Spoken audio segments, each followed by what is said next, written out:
Hi guys, tonight we ease into a gentle drift through time, and you open your eyes to a frosty American morning in the early 1800s. The air is crisp enough to sting your cheeks, yet soft enough to promise comfort once you step closer to a warm fire. Frost clings to window panes like tiny crystals. A faint plume of chimney smoke curls upward in the half-light, and you can almost hear the slow pop and sigh of logs catching in the hearth. You stretch your fingers toward that imagined heat, already sinking into the mood of a world where Thanksgiving is familiar in spirit, but still far from the standardized holiday you know today. Before you wander too far into this quiet morning, here is your one reality check. If you actually woke up in 1805, wearing your modern pajamas, you probably would not survive this weather for more than a few minutes. The air is sharp, the floors are cold, the quilts are heavy, and insulation is more of a wish than a certainty.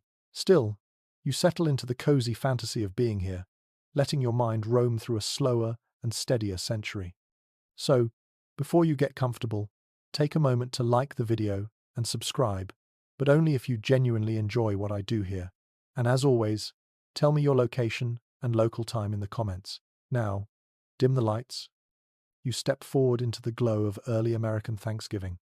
You feel rough wooden planks under your feet, each one cool and slightly warped from years of seasonal changes. Outside, you hear a rooster, who clearly has no sense of personal boundaries, crowing much earlier than you would prefer. A thin streak of sunlight cracks across the floorboards, making the dust motes shimmer in their lazy drift.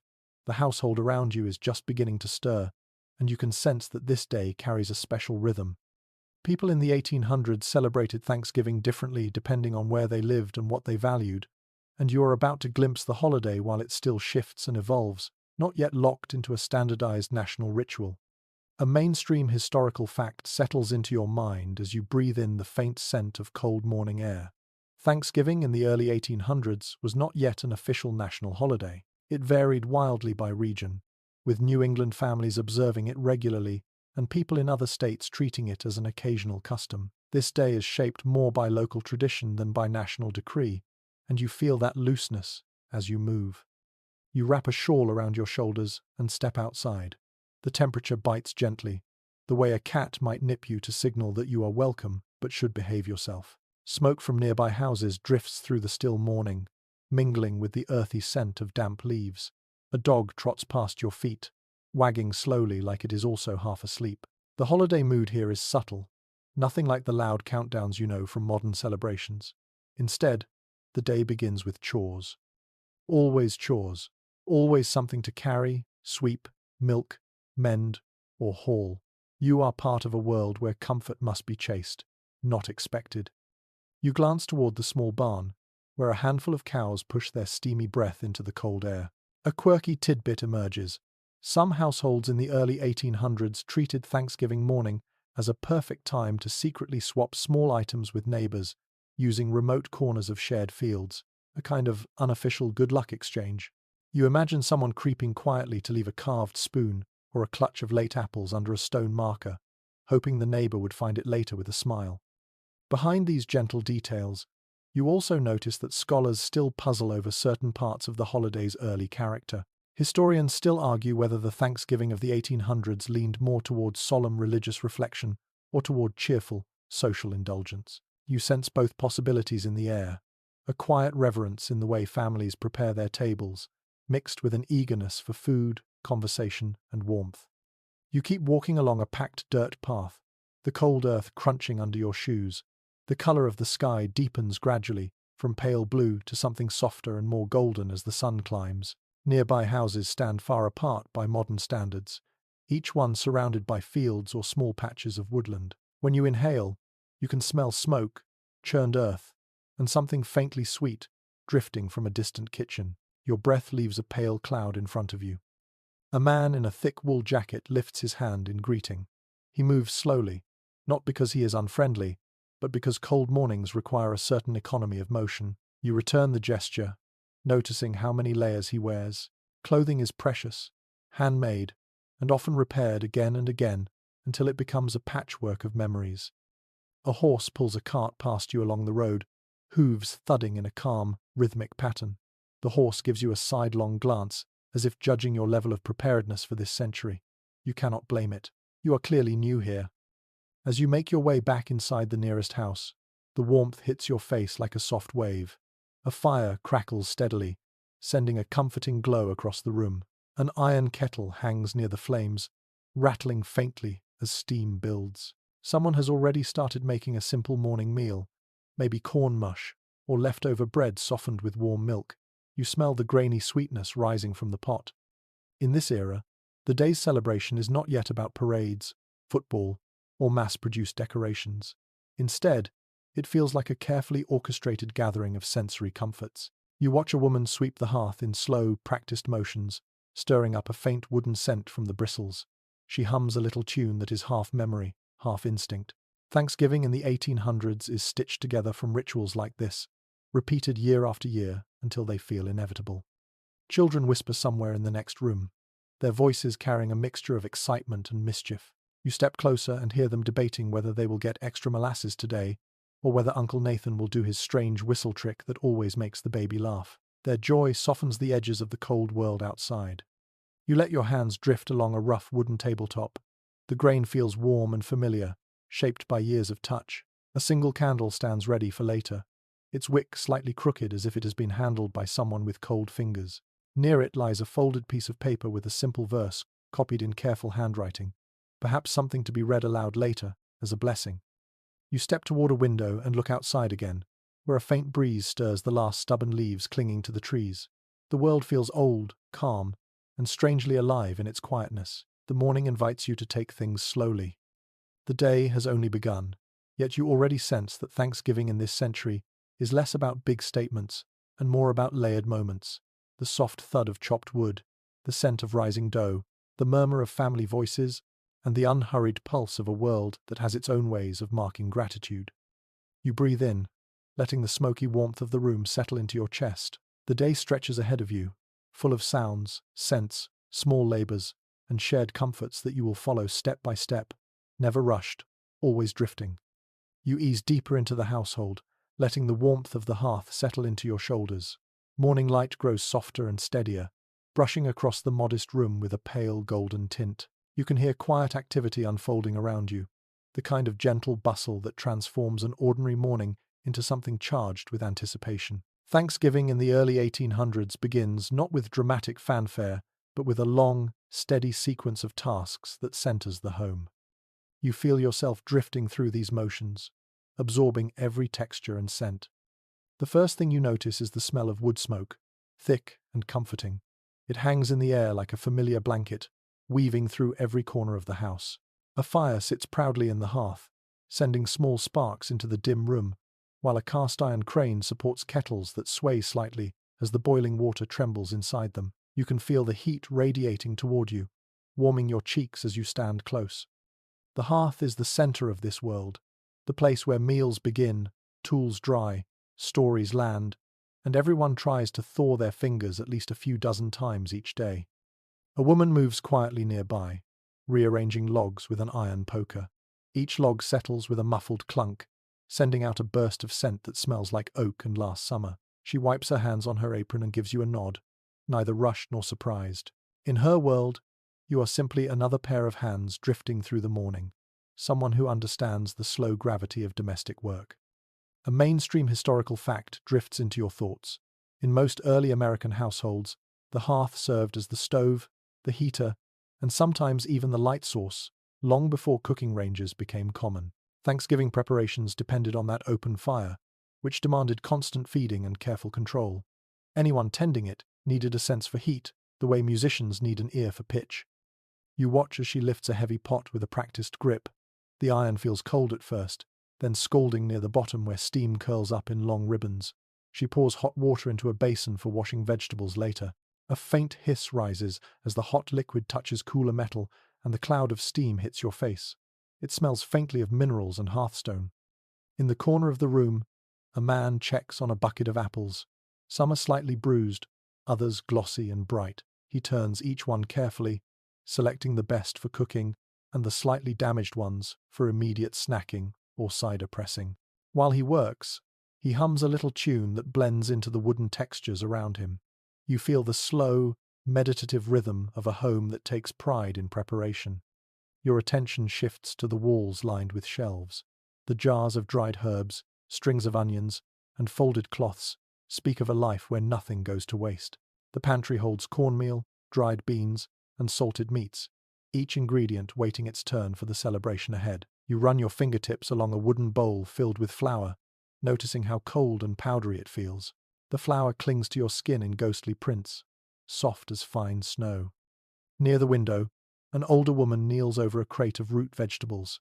Carrots, turnips, and potatoes sit in a tangled heap, leaving earthy streaks on her hands. She taps each one lightly, listening for firmness, and sets aside any that feel too soft or smell faintly wrong. Her movements are slow and methodical, like she is tending to small living creatures rather than produce. You find yourself matching her rhythm, breathing with her pace, letting the quiet settle over you.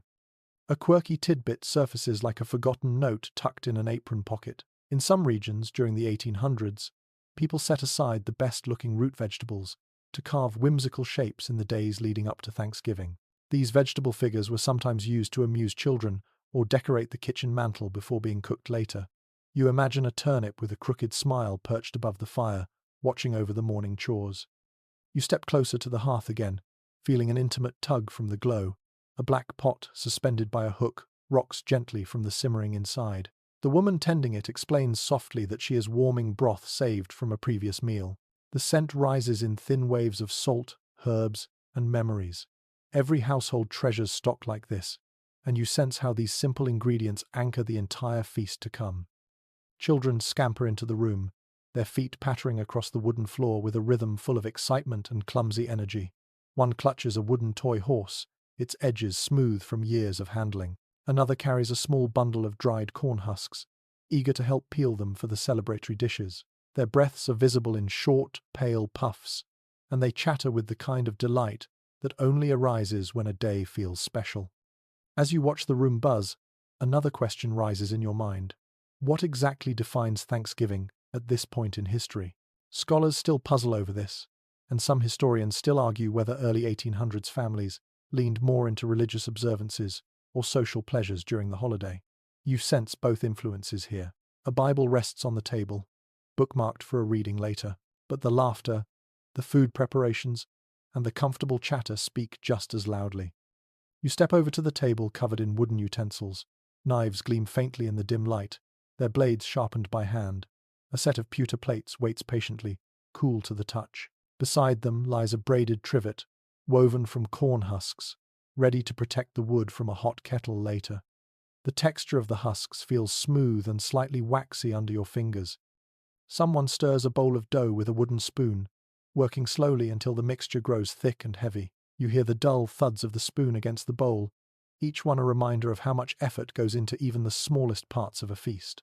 The smell of rising yeast floats toward you, mingling with the deeper notes of smoke and broth. A cat wanders in through a cracked door. It stretches luxuriously, then curls up near the fire, as if claiming the warmest spot is a birthright. You smile at its confidence. Even animals sense that this day holds more comfort than most. You take a slow, deep breath, feeling the mixture of scents settle into your senses. Standing here, you realize how central the hearth and household atmosphere were to Thanksgiving celebrations in the early 1800s. The day flows from the fire itself, from the steady labor of hands that tend flames, knead dough, polish plates, and create the world of comfort that everyone will gather around later. For now, though, the work continues quietly. No one rushes. The holiday does not demand haste. It unfolds at a pace guided by fire, food, and gentle expectation. You feel yourself absorbed into that rhythm, moving as the room moves, soaking in the warmth and the quiet hum of a home preparing for gratitude. You step outside again, letting the door fall shut behind you with a gentle wooden thump. The morning has brightened, though the cold still clings to your clothes like a reminder that comfort always requires a little effort in the 1800s. You follow the path that leads toward the village market, ready to gather the ingredients that will shape the Thanksgiving meal. Your boots sink slightly into the mud, and each step adds a thin layer of earth to the soles. The smell of damp soil rises into the air, mixing with the faint sweetness of fallen leaves that have soaked overnight. As you walk, the world around you feels both quiet and busy. Birds chatter in the leafless branches, their calls sharp and bright. A pair of children runs past you, woolens flapping as they race down the road with the kind of boundless energy only kids seem to possess. Their laughter echoes lightly across the fields. You shake your head softly, amused by how contagious their excitement feels. Ahead, the market road becomes livelier. Wagons creak under the weight of produce, firewood, and poultry. Farmers nudge their horses forward, mumbling encouragement as hooves clatter across uneven ground. The crisp air carries the smell of hay, damp canvas, and hints of spices from merchants who arrived before dawn. You pull your shawl a little tighter and step into the flow of activity. A note recorded in many early 19th century diaries drifts into your awareness. People often travelled several miles on foot or by wagon just to reach a local market, especially before Thanksgiving. These trips were as much a social ritual as a practical necessity. You sense that immediately. Everyone greets everyone. Neighbours call out names. Strangers nod warmly. The day feels stitched together by human contact as much as by commerce. You pause near a stall where a man arranges late-season carrots into neat bundles. The colours are muted by cold weather, but each carrot carries the earthy scent of storage cellars and the heavy soil it once grew in. The vendor lifts one proudly, pointing out its straight shape as if it were an achievement. You smile, because somehow it is. Every vegetable in this era represents work, weather, luck, and a bit of hope. Just a few steps away, a woman sells herbs tied with string. Sage, thyme, and dried mint fill the air with fragrances that feel warm despite the chill. You brush your fingers across a bundle of dried rosemary. It crackles softly, releasing a sharp pine-like scent that lingers in the air. The merchant tells you it is excellent for roasting meats, then winks as if sharing a secret too good to hide. You wander farther along the market lane, absorbing every sound and scent. A pair of men barter loudly over a bag of flour. A young girl sells small paper packets of cloves and cinnamon, their warm aroma curling around her small stall like invisible ribbons. A potter displays earthenware bowls, their surfaces smooth and cool beneath your touch. The entire marketplace feels alive, vibrant, and strangely cozy. While you observe this colourful scene, a lesser-known historical curiosity nudges your thoughts. Some families in the 1800s chose ingredients for Thanksgiving not only based on availability but also on personal superstitions. A few believed that buying the first pumpkin they touched would bring luck, while others insisted that a turkey should be selected only after 3 slow circles around the seller's stall. You imagine someone performing that little ritual now, trying not to look suspicious while walking loops in the mud. You continue toward the poultry section of the market, where the clucking and fluttering of birds fills the air. Turkeys, geese, ducks, and even a few chickens wait in wooden cages. Their feathers puff and ruffle as they respond to the crowd. A boy tends to the cages, offering nervous apologies whenever a bird flaps too wildly. You crouch down, watching a plump turkey stare back at you with unblinking eyes. The bird makes a low sound that feels more judgmental than grateful. Nearby, 2 women debate loudly but playfully over the merits of goose versus turkey. Their laughter spills into the air, drawing curious glances. The exchange reminds you that food is more than sustenance today. It carries tradition, pride, and a sense of identity shaped by family history. At another stall, a baker sells loaves of dense, dark bread. The crusts look thick enough to withstand cold weather. You squeeze one gently and feel the warmth still trapped inside, suggesting it was baked only hours ago. The baker offers you a thin slice with a smear of butter, and the taste is simple yet deeply comforting. It melts on your tongue with a soft saltiness that lingers. You glance around again and notice how the market reflects the geography of early American communities. In coastal towns, fishers might bring oysters. In mountainous regions, people trade apples, nuts, or smoked meats. Each stall feels like a tiny map of local survival.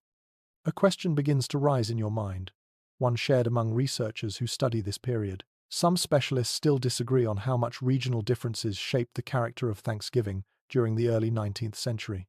You can feel the puzzle forming.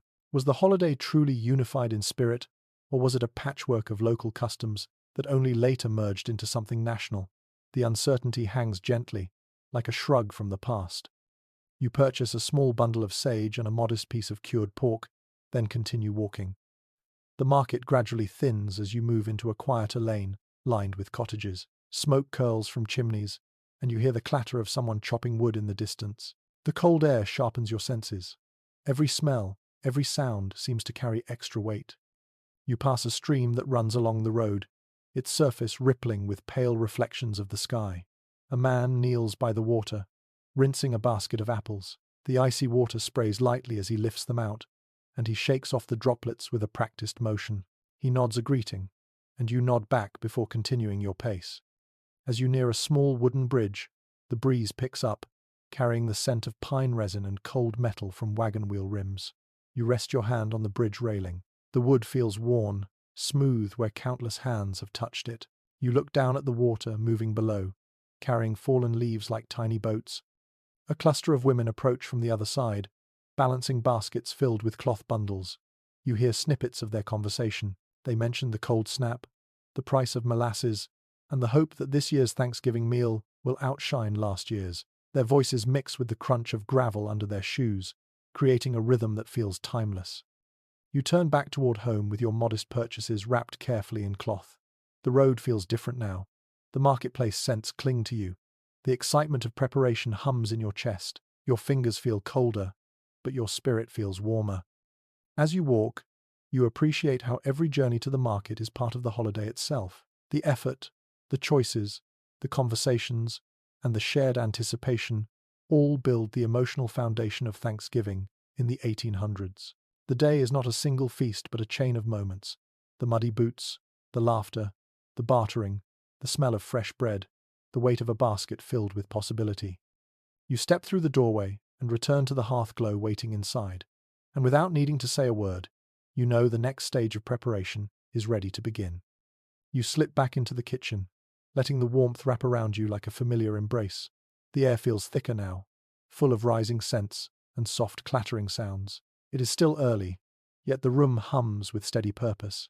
Thanksgiving in the early 1800s may not have had television, timers, or electric stoves, but the choreography inside these kitchens would impress any modern cook. You find yourself drawn toward the brick oven like a moth to a gentle flame. The oven sits low and wide, its mouth yawning open as someone feeds fresh wood into its glowing center. The stacked bricks glow a muted red inside, radiating heat into the room. You feel it on your face, a slow, enveloping warmth that makes you instinctively step closer. A long-handled peel rests nearby, dusty with flour. The surface of the peel feels smooth and cool when you touch it, its wooden grain shaped by years of use. A woman kneels beside the open hearth, coaxing a small flame under an iron pot balanced on a trivet. Her sleeves are rolled to her elbows, revealing arms dusted with flour, as though the ingredients have tried to claim her as one of their own. She stirs the pot with a slow, circular motion that seems almost hypnotic. The aroma rising from it is a mix of onions, herbs, and something richly savory. You inhale deeply and feel your stomach give a hopeful flutter. The brick oven pops softly as moisture trapped in the wood escapes into the heat. A faint crackle echoes in the room. You glance toward a line of dough-covered bowls sitting near the wall. Each one rests under a cloth, slowly expanding with the warm air. The dough looks soft and slightly shiny, pushing gently against the fabric. Someone lifts one of the cloths to peek inside, then smiles with quiet satisfaction. The bread will be ready soon. A detail preserved in many old housekeeping journals drifts into your mind. Families in the early 1800s often rose before sunrise to heat their brick ovens for baking. The thick walls required hours to reach the perfect temperature, which meant timing was everything. If the oven ran too hot, the crust burned, too cool, and the bread stayed heavy and pale. You sense how much experience and intuition filled these kitchens. Thermometers were rare luxuries. Most cooks relied on their palms, their eyes, and the sound of the fire itself. Someone hands you a bowl of chopped apples, the pieces dusted with cinnamon and nutmeg. You can feel the chill still clinging to them from the outdoor storage crates. The scent rising from the bowl is crisp and sweet, a promise of pies that will perfume the entire house later. You stir the apples gently, watching the spices cling to the moist surfaces. A soft sigh escapes you without your permission. On a nearby table, a young girl works with focused determination. Her hands shape small lumps of dough into something resembling biscuits. The dough sticks to her fingers. She scrapes it off with a tiny laugh, then tries again. Her concentration is fierce and adorable in equal measure. Her grandmother stands beside her, offering murmured encouragement, and little tips whispered like wisdom passed through generations. As you observe the scene, a little piece of lesser-known culinary lore slips into your thoughts. Some households believed that placing a small stone in the brick oven before baking pies helped stabilize the temperature. The stone supposedly absorbed excess heat and released it slowly, though the logic behind it was never universally accepted. You spot a flat, smooth stone resting near the oven door now. Someone must be following that old belief today. You move toward another corner where vegetables wait in neat piles, squash sliced into thick crescents, onions peeled clean, potatoes washed until they shine. A cutting board holds a heap of chopped celery, its sharp, grassy aroma mixing with the sweeter notes of roasted pumpkin that waft through the air. A large mortar and pestle sit ready to crush spices for stuffing. When you lift the pestle, it feels heavy and cold, like a tool meant to shape flavor with authority. Two women discuss the seasoning for the turkey in low, steady voices. One favors sage-heavy stuffing, the other swears by a mixture of thyme, parsley, and a little molasses. Their friendly disagreement is timeless. Food choices always attract opinions, especially on days like this. Their conversation blends into the clinking of spoons against bowls and the low rumble of boiling pots. You lean closer to the brick oven and notice how the heat makes the air shimmer. A loaf of bread sits inside now, its crust beginning to rise and crack slightly. The scent of baking bread is enough to make your eyes close for a moment. You feel the warmth, the yeasty sweetness, the depth of the baking air soak into your senses. It is almost meditative. As you open your eyes, another thought touches your mind. Researchers who study early American cooking still hold differing interpretations about how strictly recipes were followed during holiday meals. Some argue that cooks adhered closely to inherited methods, while others believe most families improvised freely, adapting dishes to whatever the season offered. Watching this kitchen, you can feel both truths present at once. The cooks follow certain motions with ritual precision, yet they also substitute ingredients without hesitation if necessity demands it. A man enters carrying a fresh pail of milk. The metal clinks softly as he sets it near the hearth. Steam rises from the pail's rim. He takes a ladle and pours the milk into a pot destined for custard. The scent of warm milk fills the room, subtle and comforting. He stirs it slowly, watching the surface ripple in the shifting light. A woman nearby crushes cloves with the mortar and pestle. The cloves release a warm, biting fragrance that climbs into the air like a tiny fire of its own. Her movements are deliberate, almost ceremonial. When she finishes, she tips the fragrant powder into a bowl waiting for the pie filling. On the far side of the room, a boy plucks feathers from a small fowl with surprising efficiency. The feathers fall softly into a wooden bucket like pale snowflakes. His expression is serious. He works carefully, occasionally pausing to warm his hands near the hearth. You notice the floor beneath your feet. It is slightly uneven, worn by countless steps taken during countless holidays.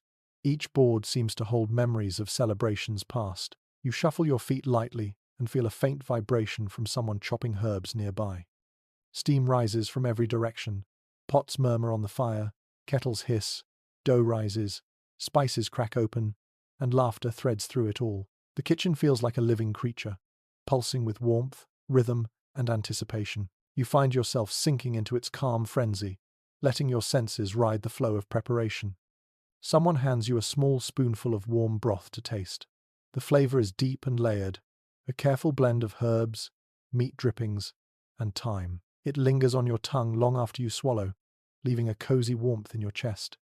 As you stand in this kitchen filled with heat and harmony, you sense how much of Thanksgiving's heart begins here. The preparation itself becomes an act of gratitude.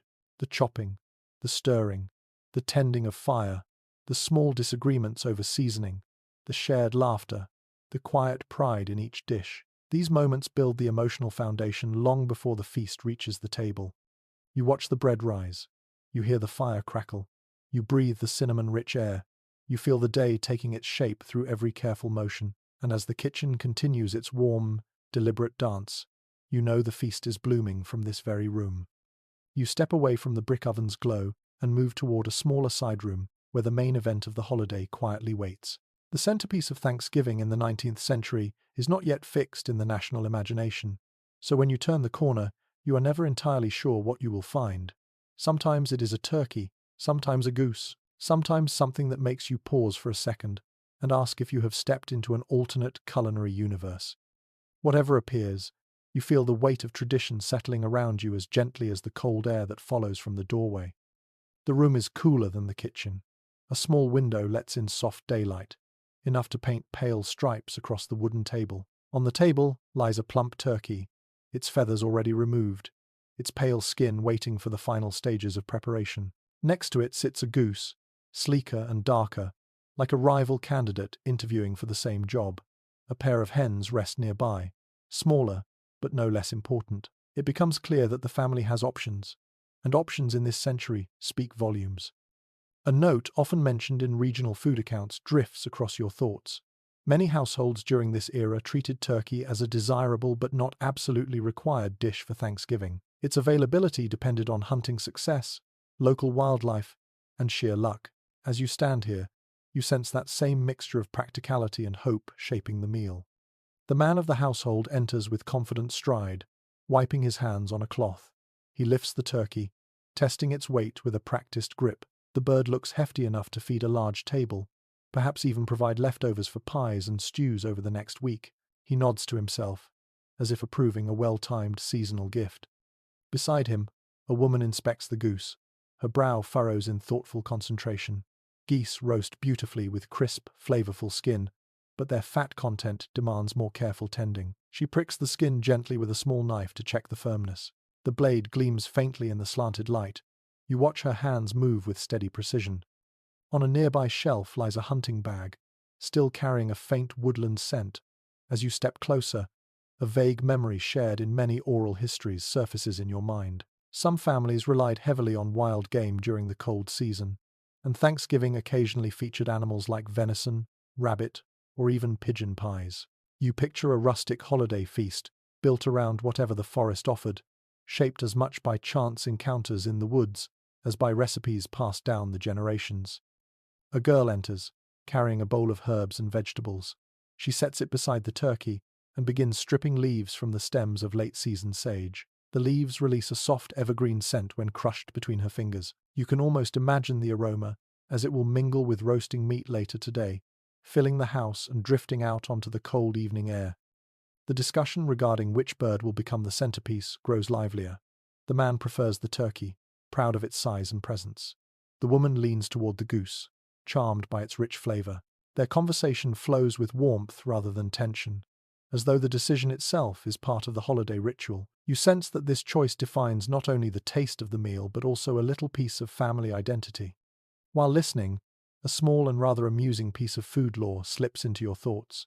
Some rural families in the early 19th century believed that a goose roasted on Thanksgiving predicted the fortune of winter. If the skin blistered evenly, it signaled mild weather ahead. If parts turned dark too quickly, people whispered that a harsh freeze might follow. You glance at the goose, imagining it holding a secret meteorological message tucked beneath each feather.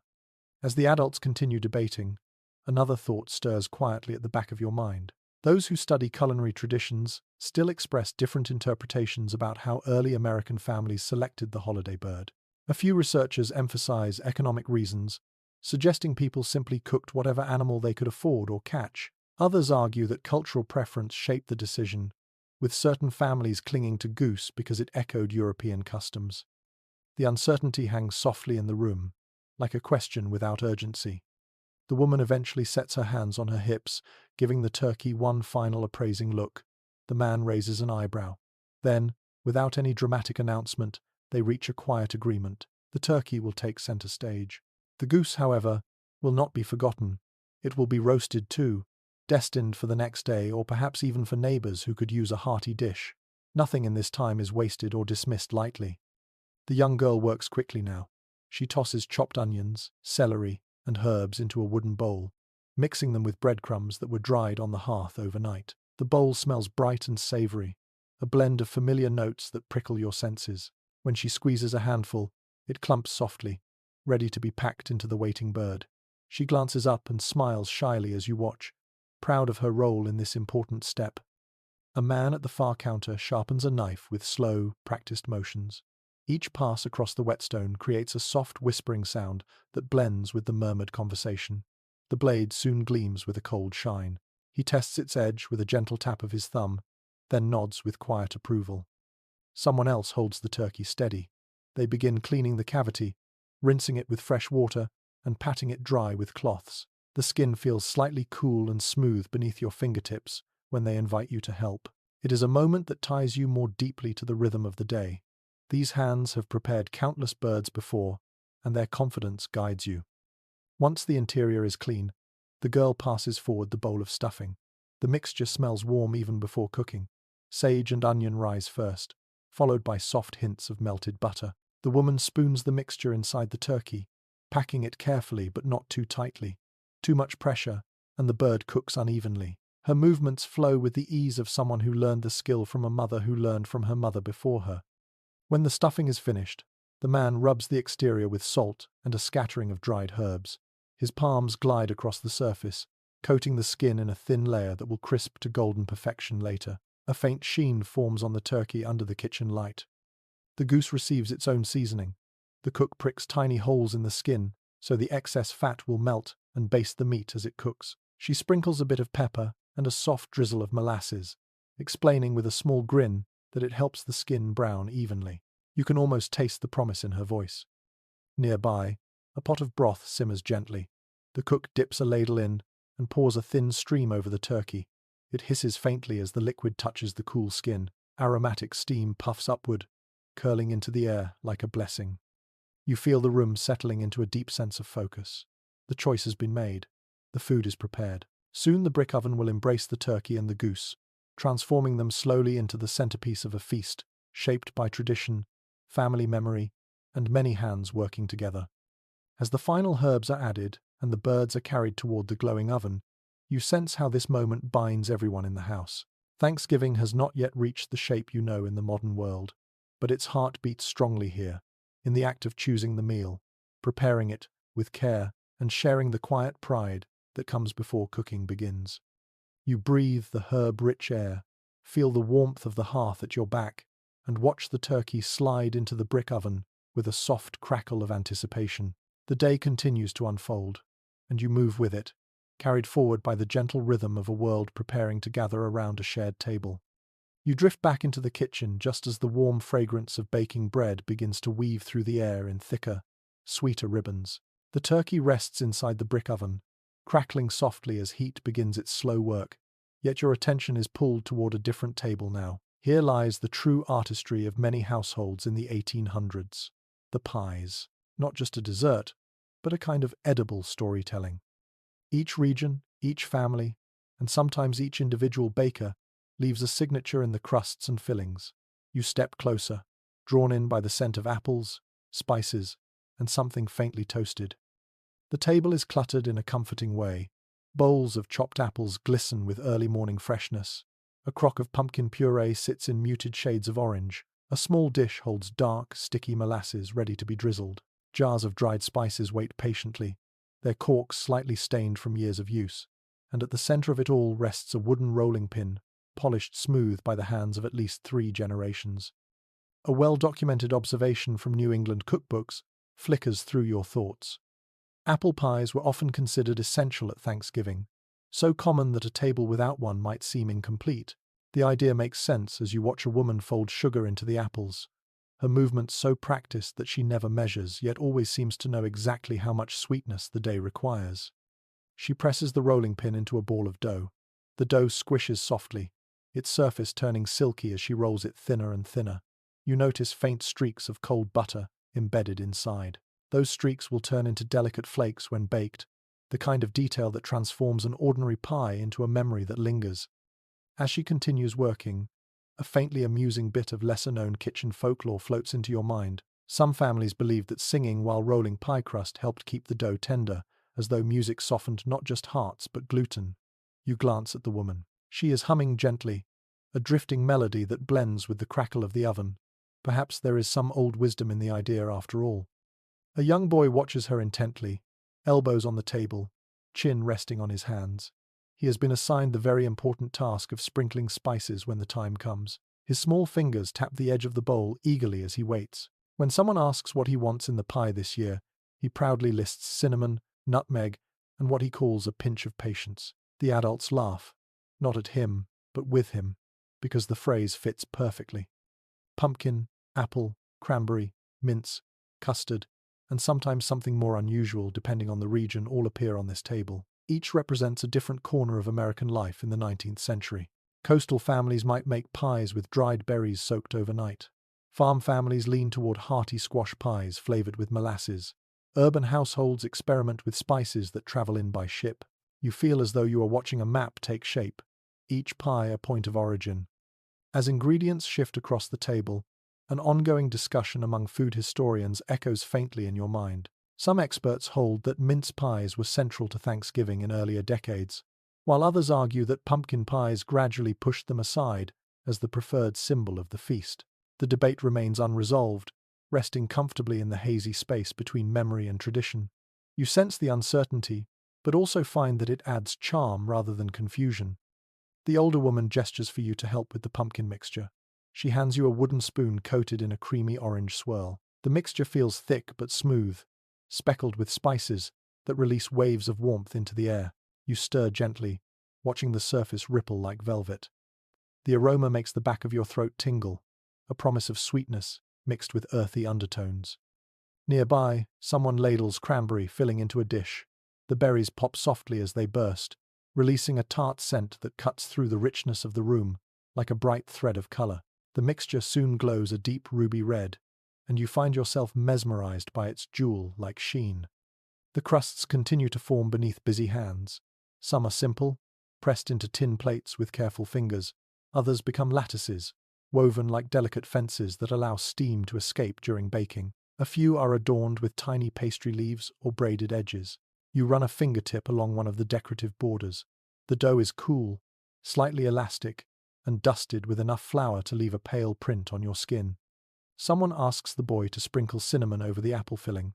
He does so with great ceremony, pinching the spice between his fingers and letting it fall like tiny brown snowflakes. When he finishes, he sniffs his hands with pride and announces that he smells like the holiday itself.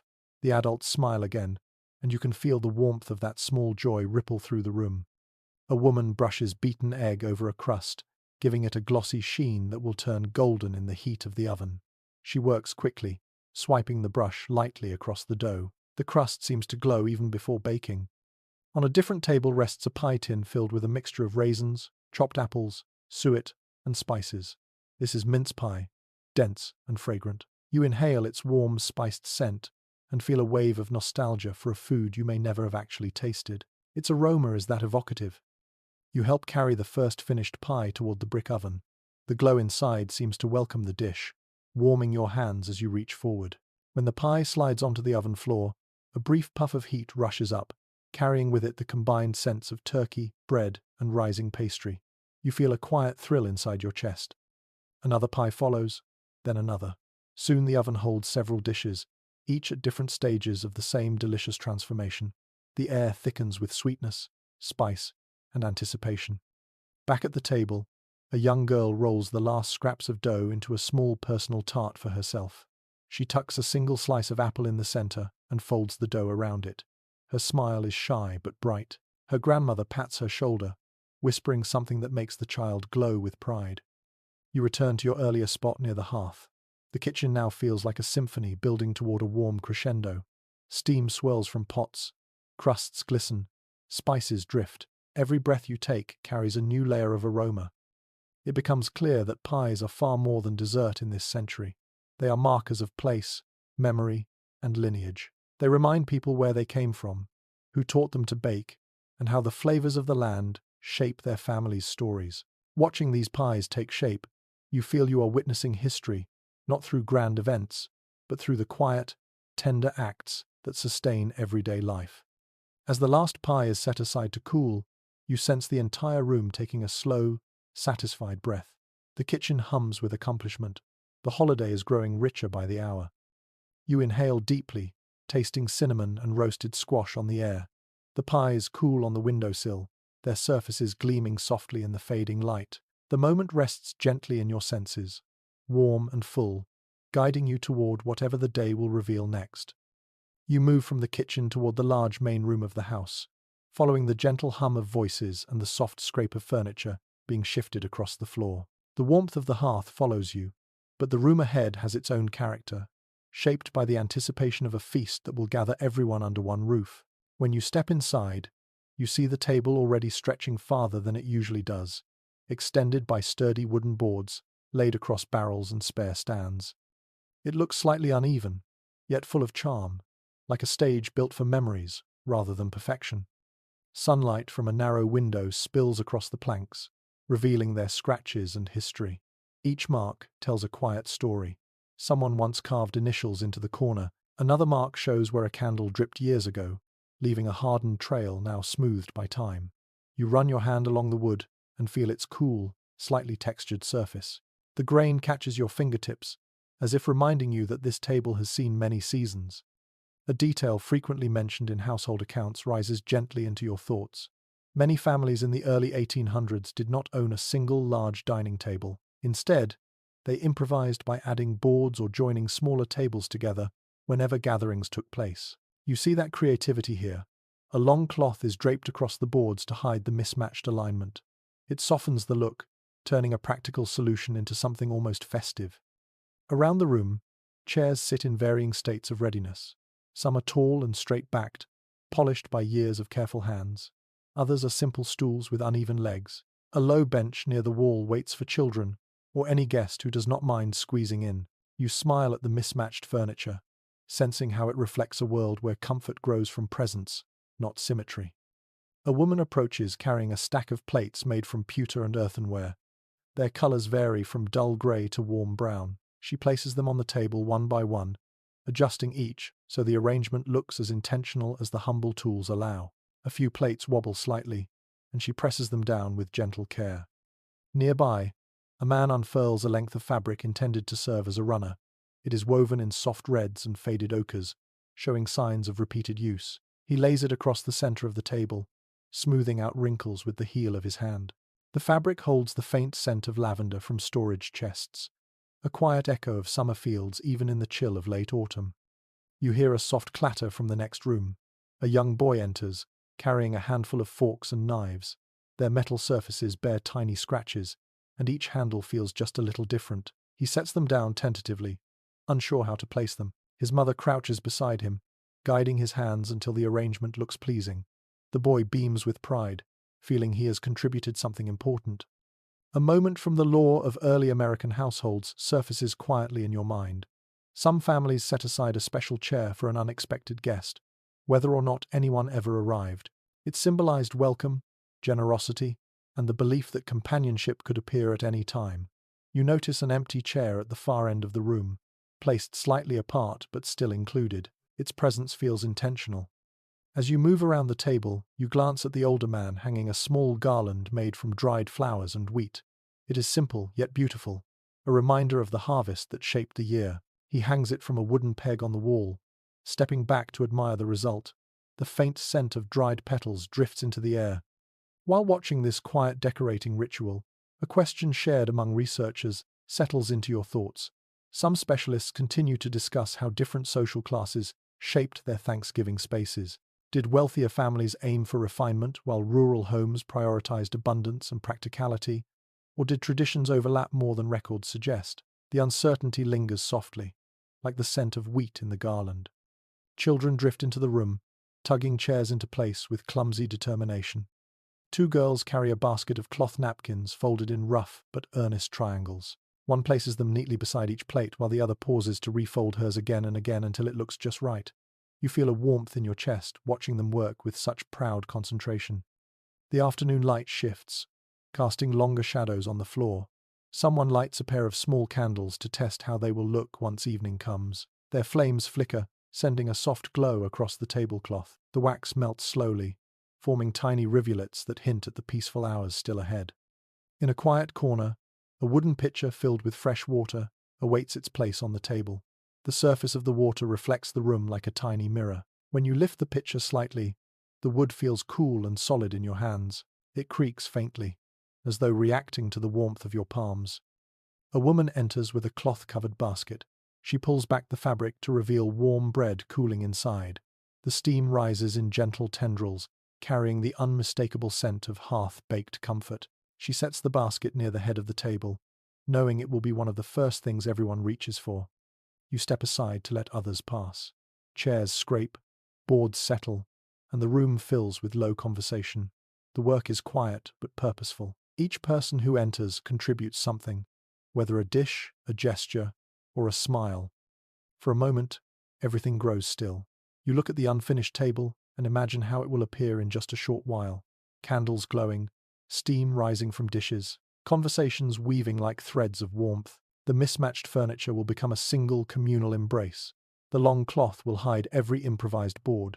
The imperfections will vanish into the soft hum of gratitude. The room hums again as the work continues. A girl tests the sturdiness of a stool. A boy places the last spoon with exaggerated precision. The adults share glances that blend relief and anticipation. You sense how important the table is, not just as a place to eat, but as the heart of gathering. It is where stories will be shared, where laughter will rise, where quiet gratitude will land gently between bites of food. As the final chair is nudged into position, the room settles into a peaceful pause. The table stands ready, waiting, like a patient friend. You let your fingers trail one last time across its surface, feeling the promise held in its wooden grain. Outside, the sky deepens into richer shades of afternoon. Inside, the room glows with quiet satisfaction. You breathe slowly, letting the calm settle into your bones. The feast draws nearer, and you move forward with the day, guided by the gentle rhythm of preparation and togetherness. You step into a quieter part of the house, where the energy shifts gently from busy preparation to something softer, almost reflective. The scents of baking and roasting still float through the air, yet here the atmosphere feels calmer, like a deep breath after long motion. This room holds no pots or chopping boards, no bustling footsteps, only the gentle promise of voices preparing for one of the most meaningful parts of the 19th century Thanksgiving, the moment of gratitude. A small wooden table sits near the window, its surface scattered with a few worn books. Some are hymnals, others are small collections of seasonal verses. The pages look slightly yellowed, their corners softened by generations of hands. You lift one gently. The cover feels smooth and faintly dusty, and when you open it, the scent of old paper drifts upward, warm and comforting in its own quiet way. A detail mentioned frequently in personal journals from this era comes to mind. Many families use Thanksgiving morning or afternoon to read aloud passages from scripture or favorite writings. These readings did not follow a rigid pattern, but reflected whatever the household found meaningful. In some homes, this moment carried deep spiritual weight. In others, it felt more like a simple pause to acknowledge the year's journey. You glance around as family members slowly gather. They settle onto chairs with calm movements, the kind that make no sound except the soft rustle of fabric brushing against wood. A candle flickers on the table, its light trembling slightly in the draught. Someone closes a window just enough to steady the flame. An older woman begins to hum a tune, not quite a hymn yet not entirely separate from one. Her voice rises softly, warm and intimate. The melody floats through the room like a thread weaving everyone together. Soon, another voice joins. Then, another. Their harmonies create a gentle cushion of sound, soothing enough to make your shoulders drop with ease. A small and rather charming cultural note drifts into your thoughts. In some communities, families invented their own short songs or rhyming verses for Thanksgiving. These unofficial pieces rarely appeared in written form but lived through memory, passed quietly from one generation to the next. Perhaps the melody you hear now is one of those personal treasures, shaped by countless years of repetition. The singing fades naturally, replaced by comfortable silence. You feel the atmosphere settle like soft snowfall. Then someone opens a worn Bible and begins reading a passage in a steady, warm voice. The cadence is calm, the words lingering between breaths. The room glows with a kind of gentle reverence. As you listen, a quiet question rises in your mind, one that scholars continue to discuss when studying early American customs. Researchers have long explored how much of Thanksgiving's meaning came from religious practice and how much came from family and community traditions. Some evidence suggests a strong spiritual core, while other accounts show celebrations focused more on gathering, food, and fellowship. The balance between these influences remains an open topic, shaped by geography, culture, and individual personality. For now, you simply observe the faces around you. A young girl rests her head against her mother's shoulder, eyes drifting half-closed. A man sits with hands folded, his expression thoughtful. A boy fidgets with the edge of his sleeve but listens carefully whenever the older voices soften. The unity in the room is gentle, unforced. Everyone belongs here, whether fully attentive or half dreaming. The older woman picks up a small handwritten page from the table. She reads a short poem, its words simple but sincere. The poem thanks the land for its harvest, the past for its lessons, and the future for its quiet promise. Her voice trembles slightly near the ending, and the sound tugs at your chest. You notice how the listeners lean in, not out of formality, but affection. Someone reaches for a small wooden box near the center of the table. Inside lie modest keepsakes: a dried flower, a smooth stone collected from a river bank, a scrap of cloth from an old garment. These objects hold sentimental meaning, tokens reminding the family of seasons gone by. One by one, the items are lifted and passed around. Each object stirs a memory, sparking soft murmurs of laughter or tender sighs. A teenage boy speaks quietly about something he is grateful for. His voice wavers, but the family listens with calm attention. A younger child follows, offering a shy thanks for warm bread and a soft blanket. The adults smile, appreciating the simplicity. You feel yourself relaxing into the moment, drawn into the warmth of their shared words. The candle flame dances slowly, its light shimmering across faces softened by emotion and the glow of the afternoon. Someone begins a short prayer, asking for peace in the coming winter and for the strength to face whatever challenges may arrive. The words are steady, soothing, and full of gentle trust. A faint breeze nudges the curtain near the window, carrying with it the scent of cold air and distant smoke. The mixture of sensations feels grounding. Inside this room, gratitude becomes a ritual of slowing down, of acknowledging life with honesty rather than grandeur. A woman closes one of the hymnals and places it gently on the table. The soft tap of the cover marks the end of the gathering. People rise slowly, stretching limbs that have grown pleasantly heavy. A few hug quietly. Others exchange small smiles. The mood is peaceful, not solemn. The household has taken a moment to center itself, to recognize the shared fabric of their lives. You step closer to the candle and watch its flame flicker. The room still holds the echo of voices and the warmth of emotion. As you leave, you feel the gentle afterglow of this moment settle into you, like a soft layer of calm resting on your shoulders. You return toward the main part of the house, ready to walk back into the aroma of roasting turkey and rising excitement. The day continues, each part flowing effortlessly into the next, and you move with it, carrying the quiet gratitude of this room deep within your senses. You step outside for a moment, letting the cooler air brush your face and clear your mind before drifting toward the edge of the yard. The kitchen hum fades behind you, replaced by gentle outdoor sounds.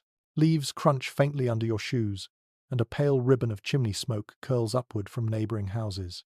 As you look down the road, you realize something is beginning to happen.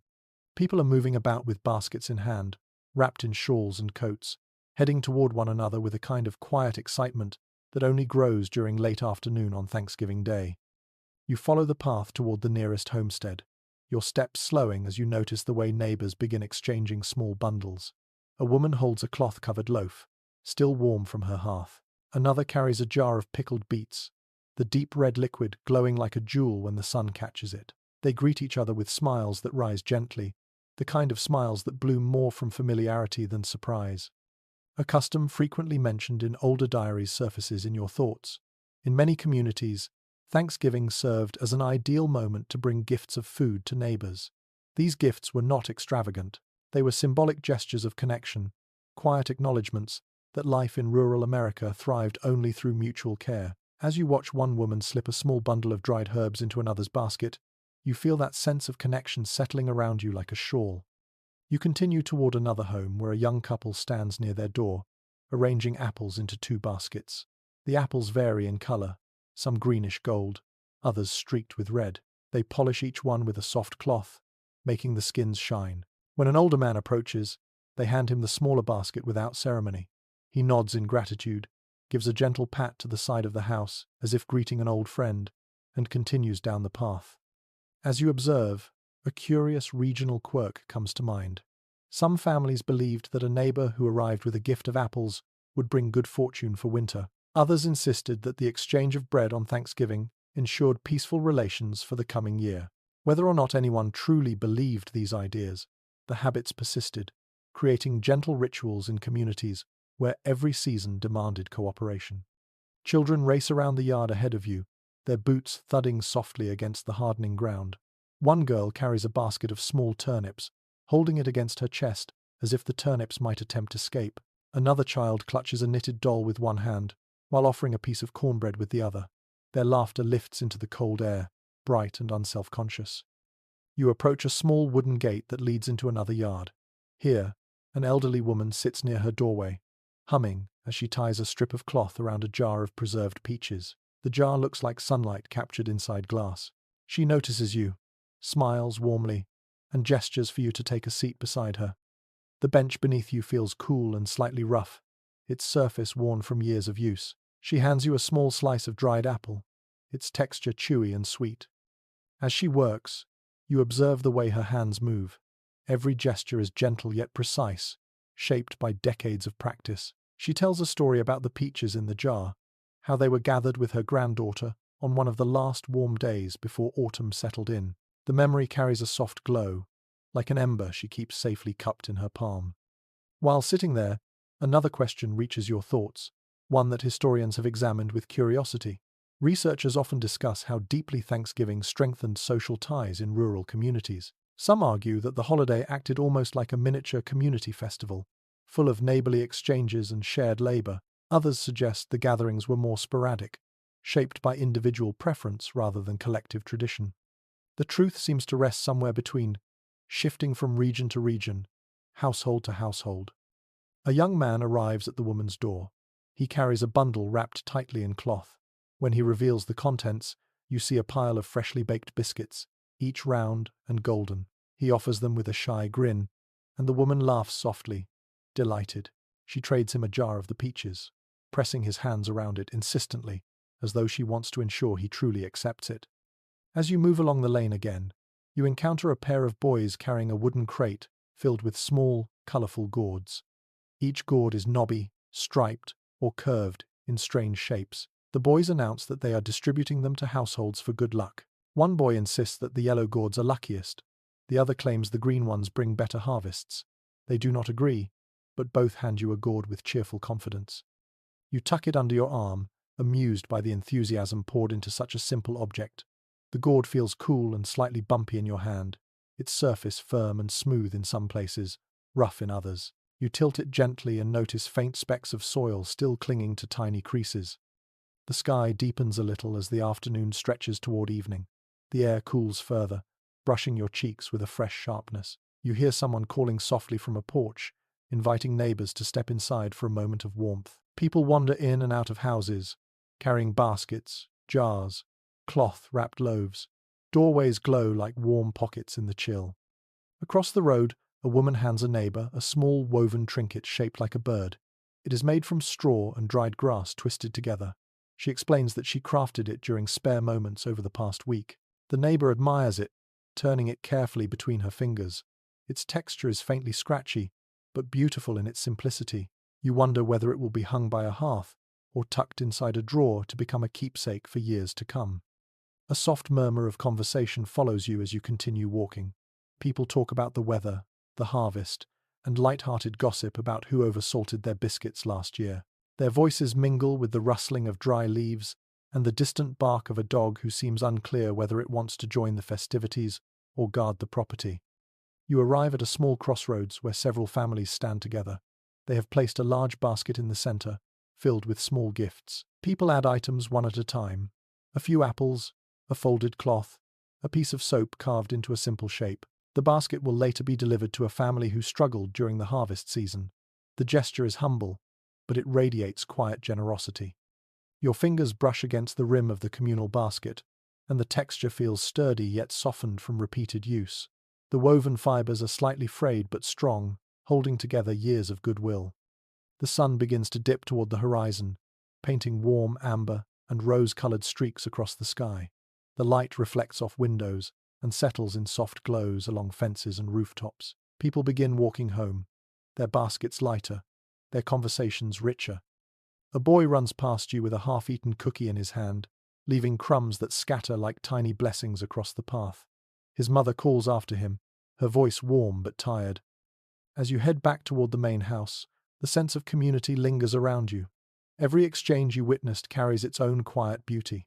Nothing grand, nothing loud, just the steady reaffirmation that people in this era rely on one another, celebrate one another, and weave their daily lives together with small acts of kindness. You step through the doorway again, feeling the warmth of the hearth rush toward you. The scents of roasting meat and spice-filled pies welcome you back like old friends. Outside, the neighborly rituals continue in the fading light. Inside, the feast prepares to reach its final, glowing form.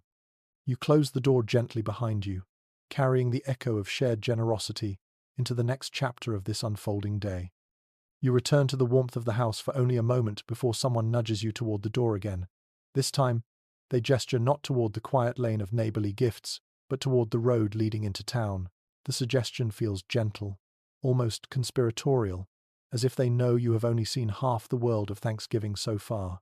Rural gatherings carry one kind of charm. Urban life in the early 1800s has an entirely different rhythm. You wrap a shawl around your shoulders and step into the chilled air once more. The walk toward town begins quietly. Frost crunches beneath your feet, and thin curls of smoke rise lazily from chimneys scattered across the outskirts. But as the houses begin to stand closer together, the atmosphere thickens with sound. The distant clatter of wagon wheels rolls like a soft drumbeat. Voices float on the air.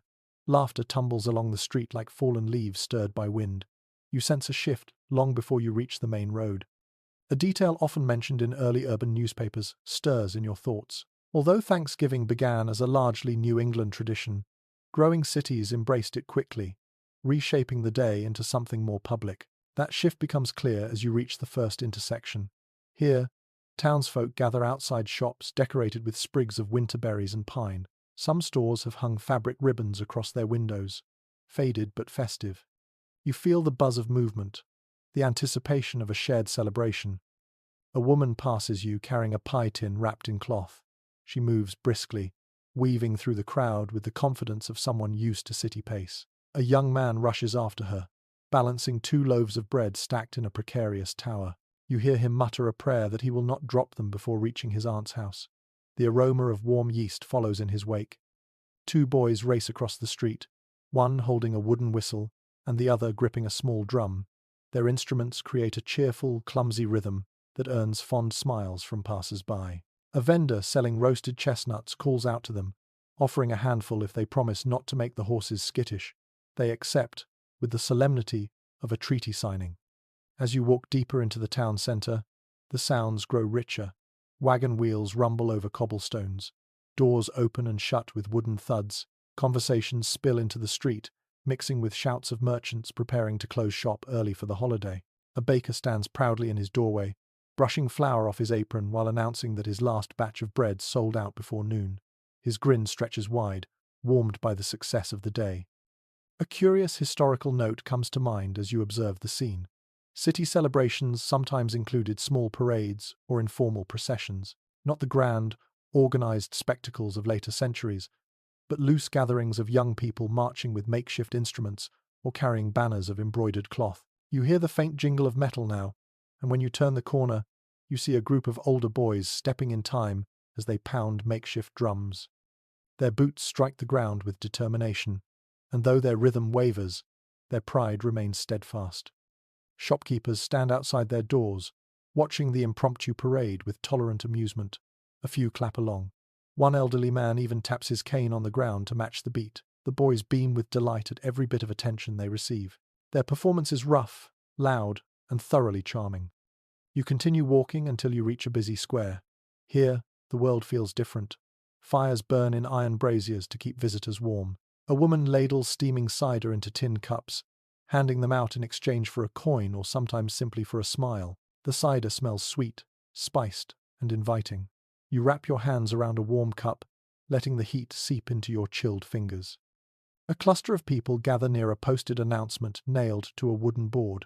You step closer and see handwritten notices about store hours, church services, and community gatherings. One sheet lists instructions for a Thanksgiving charity drive intended to help families in need. The script loops neatly across the page, a reminder that even in bustling towns, generosity remains woven into the holiday. As you stand there, sipping your cider, a lively conversation catches your ear. 2 men discuss which tavern offers the best Thanksgiving stew. Their debate grows animated, full of exaggerated praise and mock scorn. The older man insists his favorite tavern uses more pepper, while the younger claims the seasoning makes it inedible.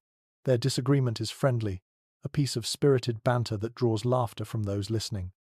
A modest but delightful slice of urban folklore surfaces in your mind.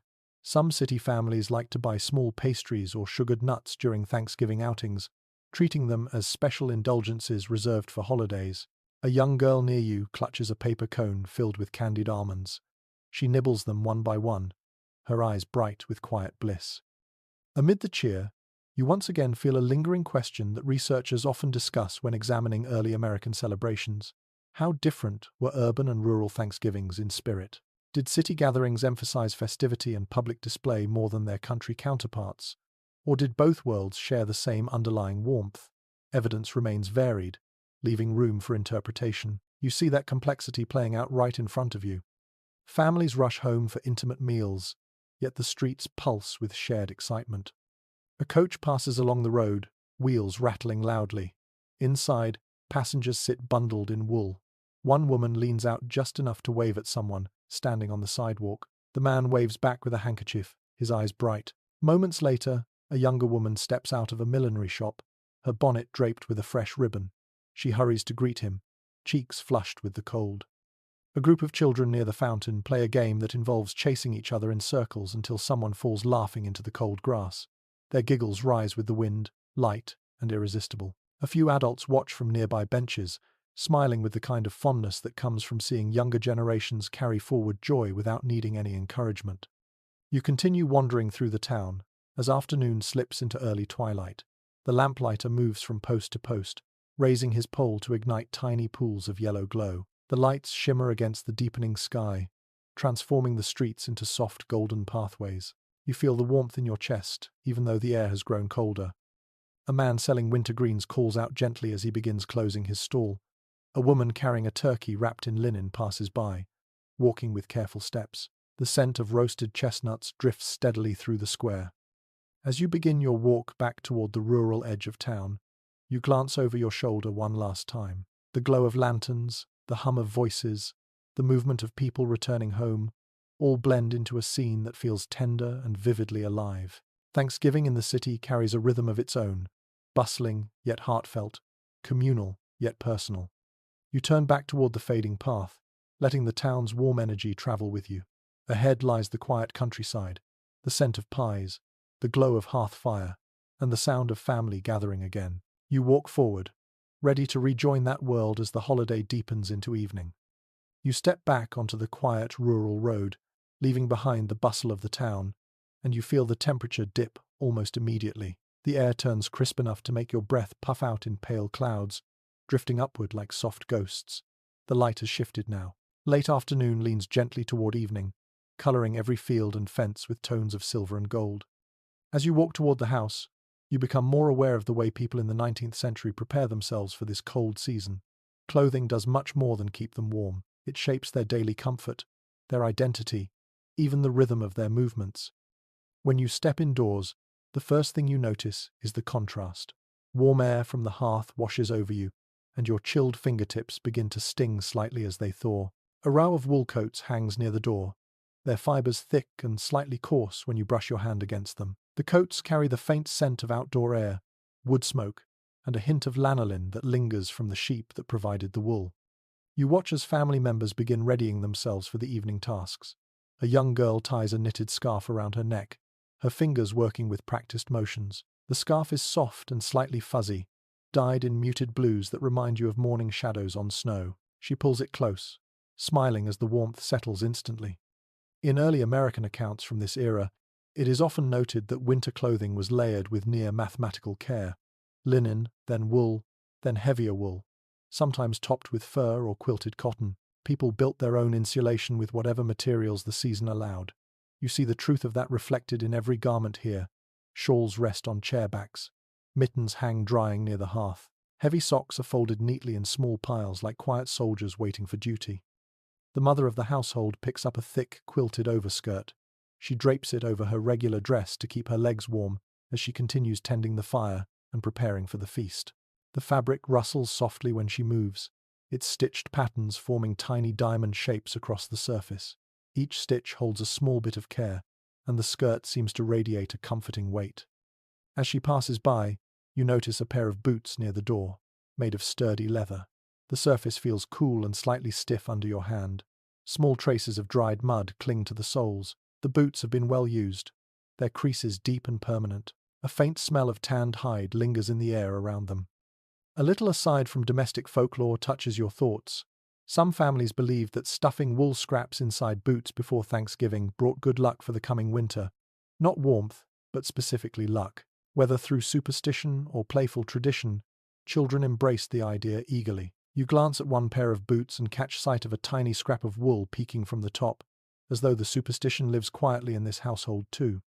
A boy wanders toward you wearing a thick wool sweater that looks slightly too large for him. The sleeves bunch around his wrists, and he tugs them up repeatedly with an expression that is part annoyance, part pride. The sweater is scratchy, but he wears it anyway, because winter does not negotiate with comfort. His cheeks glow pink from the cold, and he grins as he pulls on a knitted cap to complete the outfit. As you observe these layers and textures, you become aware of a conversation among historians that often surfaces when discussing clothing from this era. Some researchers emphasize practicality above all, describing garments as purely functional tools for survival.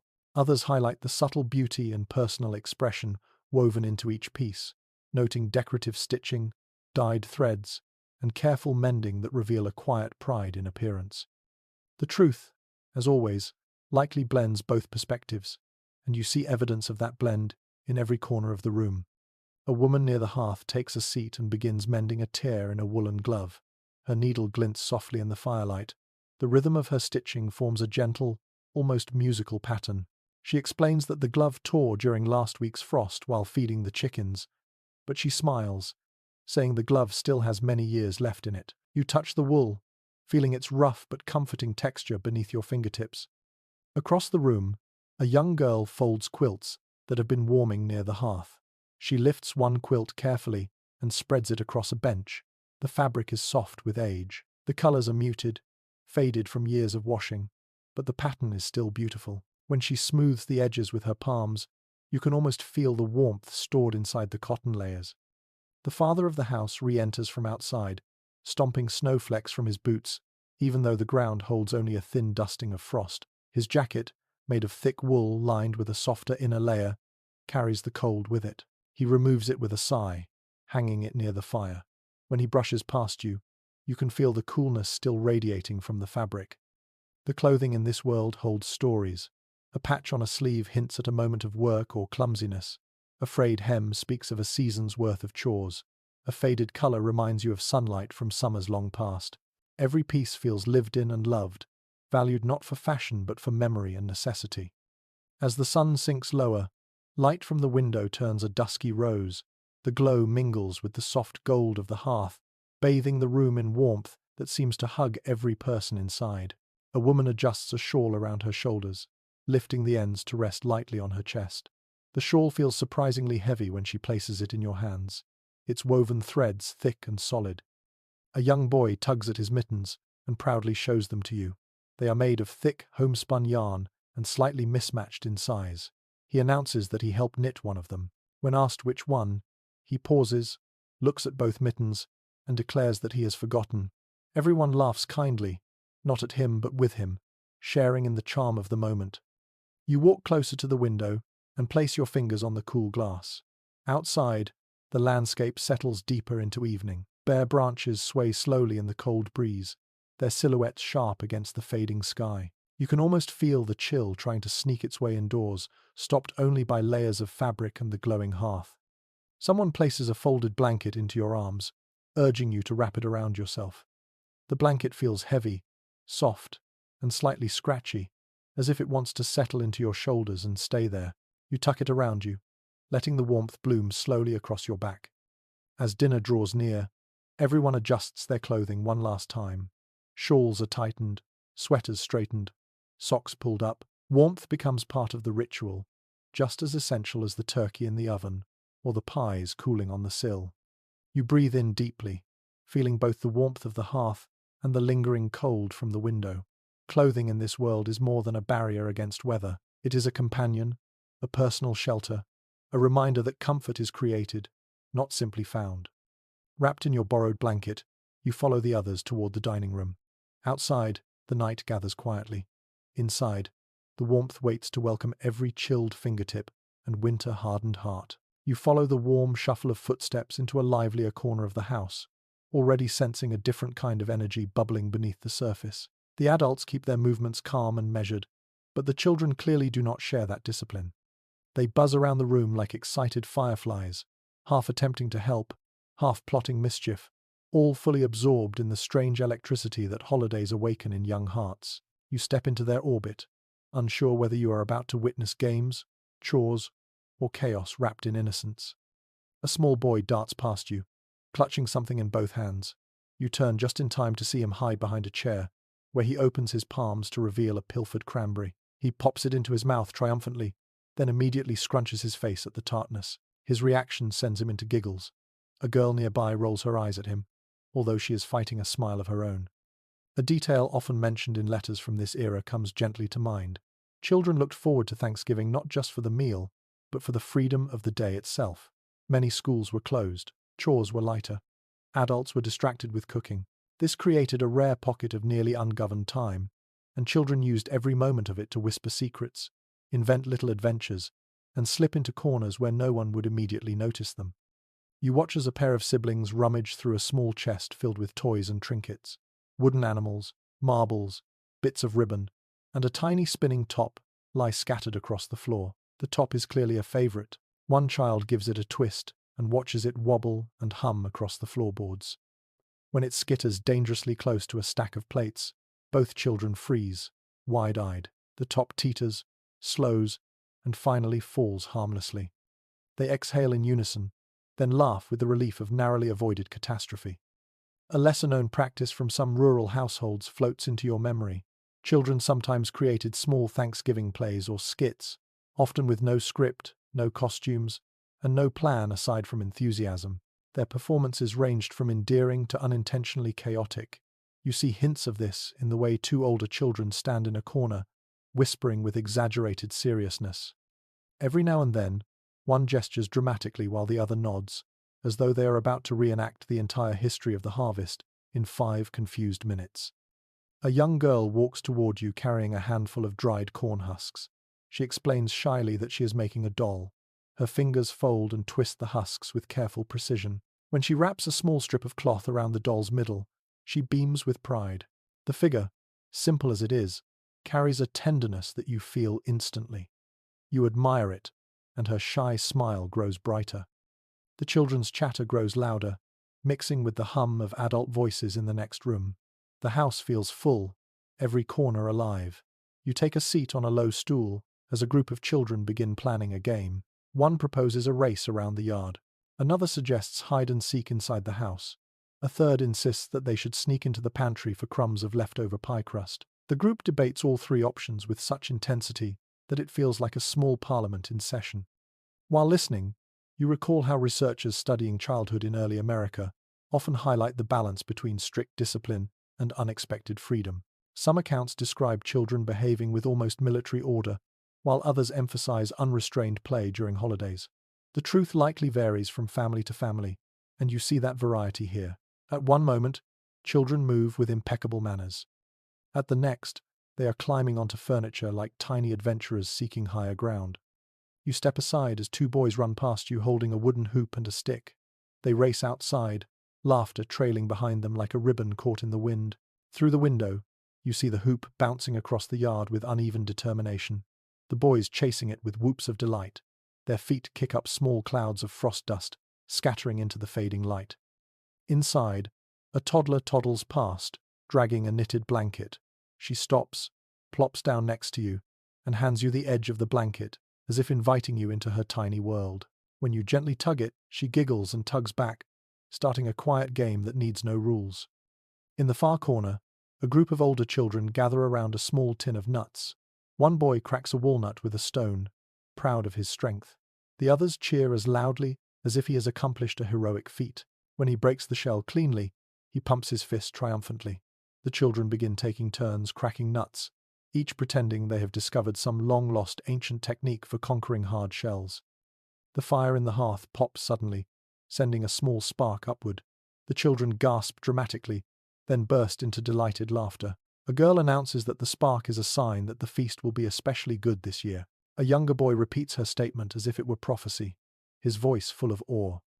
As the room fills with warmth and sound, you sense how important these little moments are. Children in this era do not have screens, toys with batteries, or shelves stuffed with manufactured entertainment. Their joy comes from each other, from imagination, from the simple satisfaction of inventing a world with rules known only to them. A boy approaches holding a feather he found outside.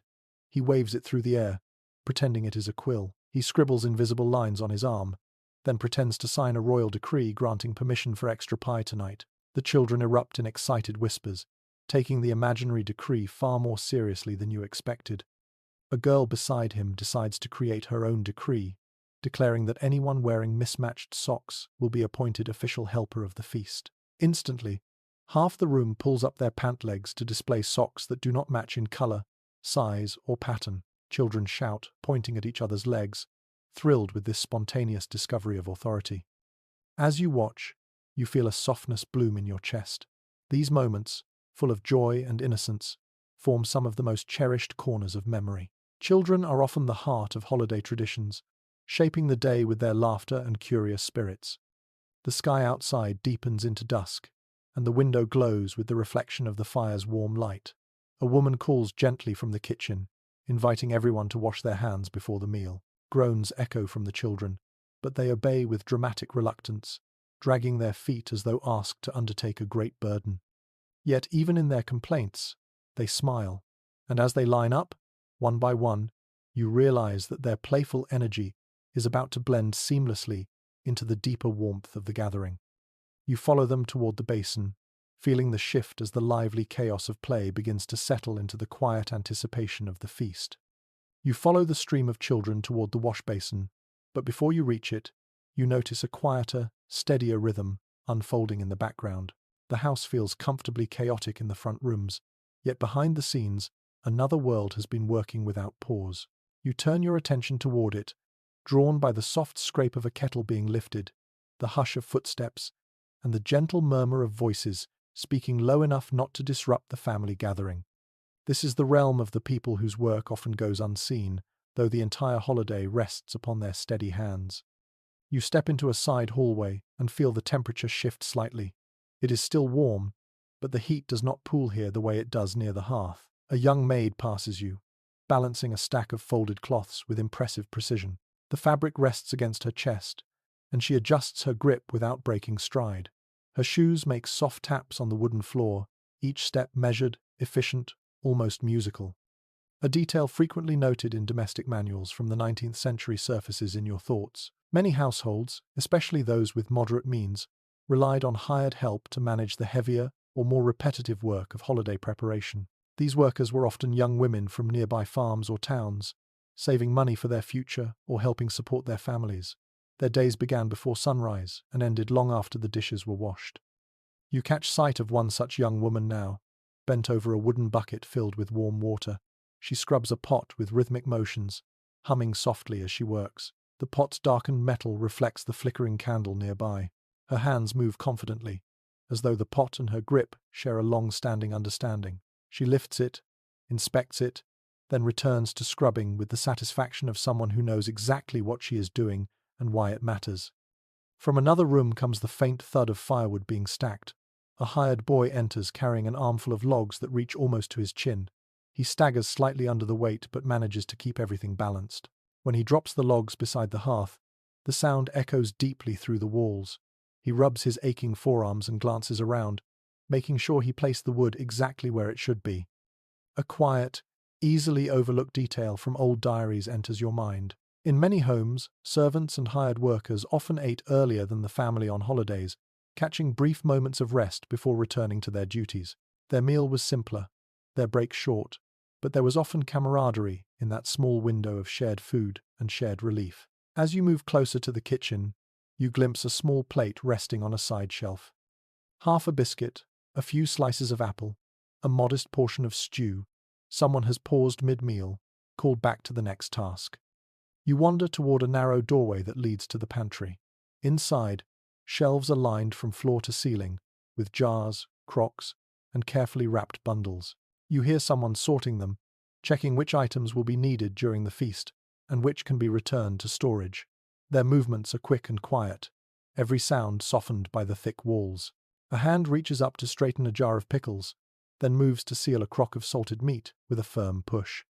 While you stand there, another kind of thought arises, one often mentioned by scholars examining the social structures of this era. Researchers continue to discuss the complex relationships between families and their hired help. Some accounts describe warm, almost familial bonds forged over years of shared life. Others point out clear divisions, marked by status and expectation. The truth, as always, depends on the people involved, the household culture, and the unspoken rules that drift through rooms like these. A quiet shuffle behind you draws your attention. A young woman enters the pantry carrying a woven basket. She sets it down and begins to sort through its contents, separating items that need to be warmed, items that need to be served cold, and items that will be sent out to neighbors later in the evening. Her focus is intense, her motions graceful. She pauses only once, brushing a loose curl of hair from her forehead with the back of her hand. You notice how she moves, not rushed, not sluggish, but steady. Steadiness is her craft. This holiday relies on it. She glances at the narrow window and smiles faintly at the view of dusk settling outside. Perhaps she is allowing herself a moment of quiet appreciation before the next wave of tasks begins. In the adjoining hallway, a servant boy kneels to wipe up a trail of muddy footprints. He works with brisk efficiency, scrubbing in small circles until the wood gleams again. When he finishes, he sits back on his heels for a moment, resting. His breath forms a small puff in the cooler air of the hallway. Then, hearing a voice call his name, he rises quickly and returns to work without complaint.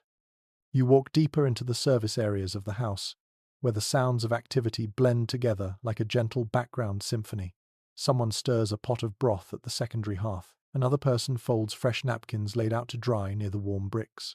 A kettle whistles faintly, announcing it is ready to be poured. You watch arms, hands, shoulders, and backs moving in harmony, each person fitting seamlessly into the flow. A young woman approaches, carrying a tray of utensils. She pauses briefly to adjust a spoon that keeps sliding out of place. When she sees you, she gives a polite nod and continues toward the dining room. The tray rattles softly, the metal tapping like tiny bells. You take a moment to stand still, letting the quiet, heroic nature of this work settle into your awareness.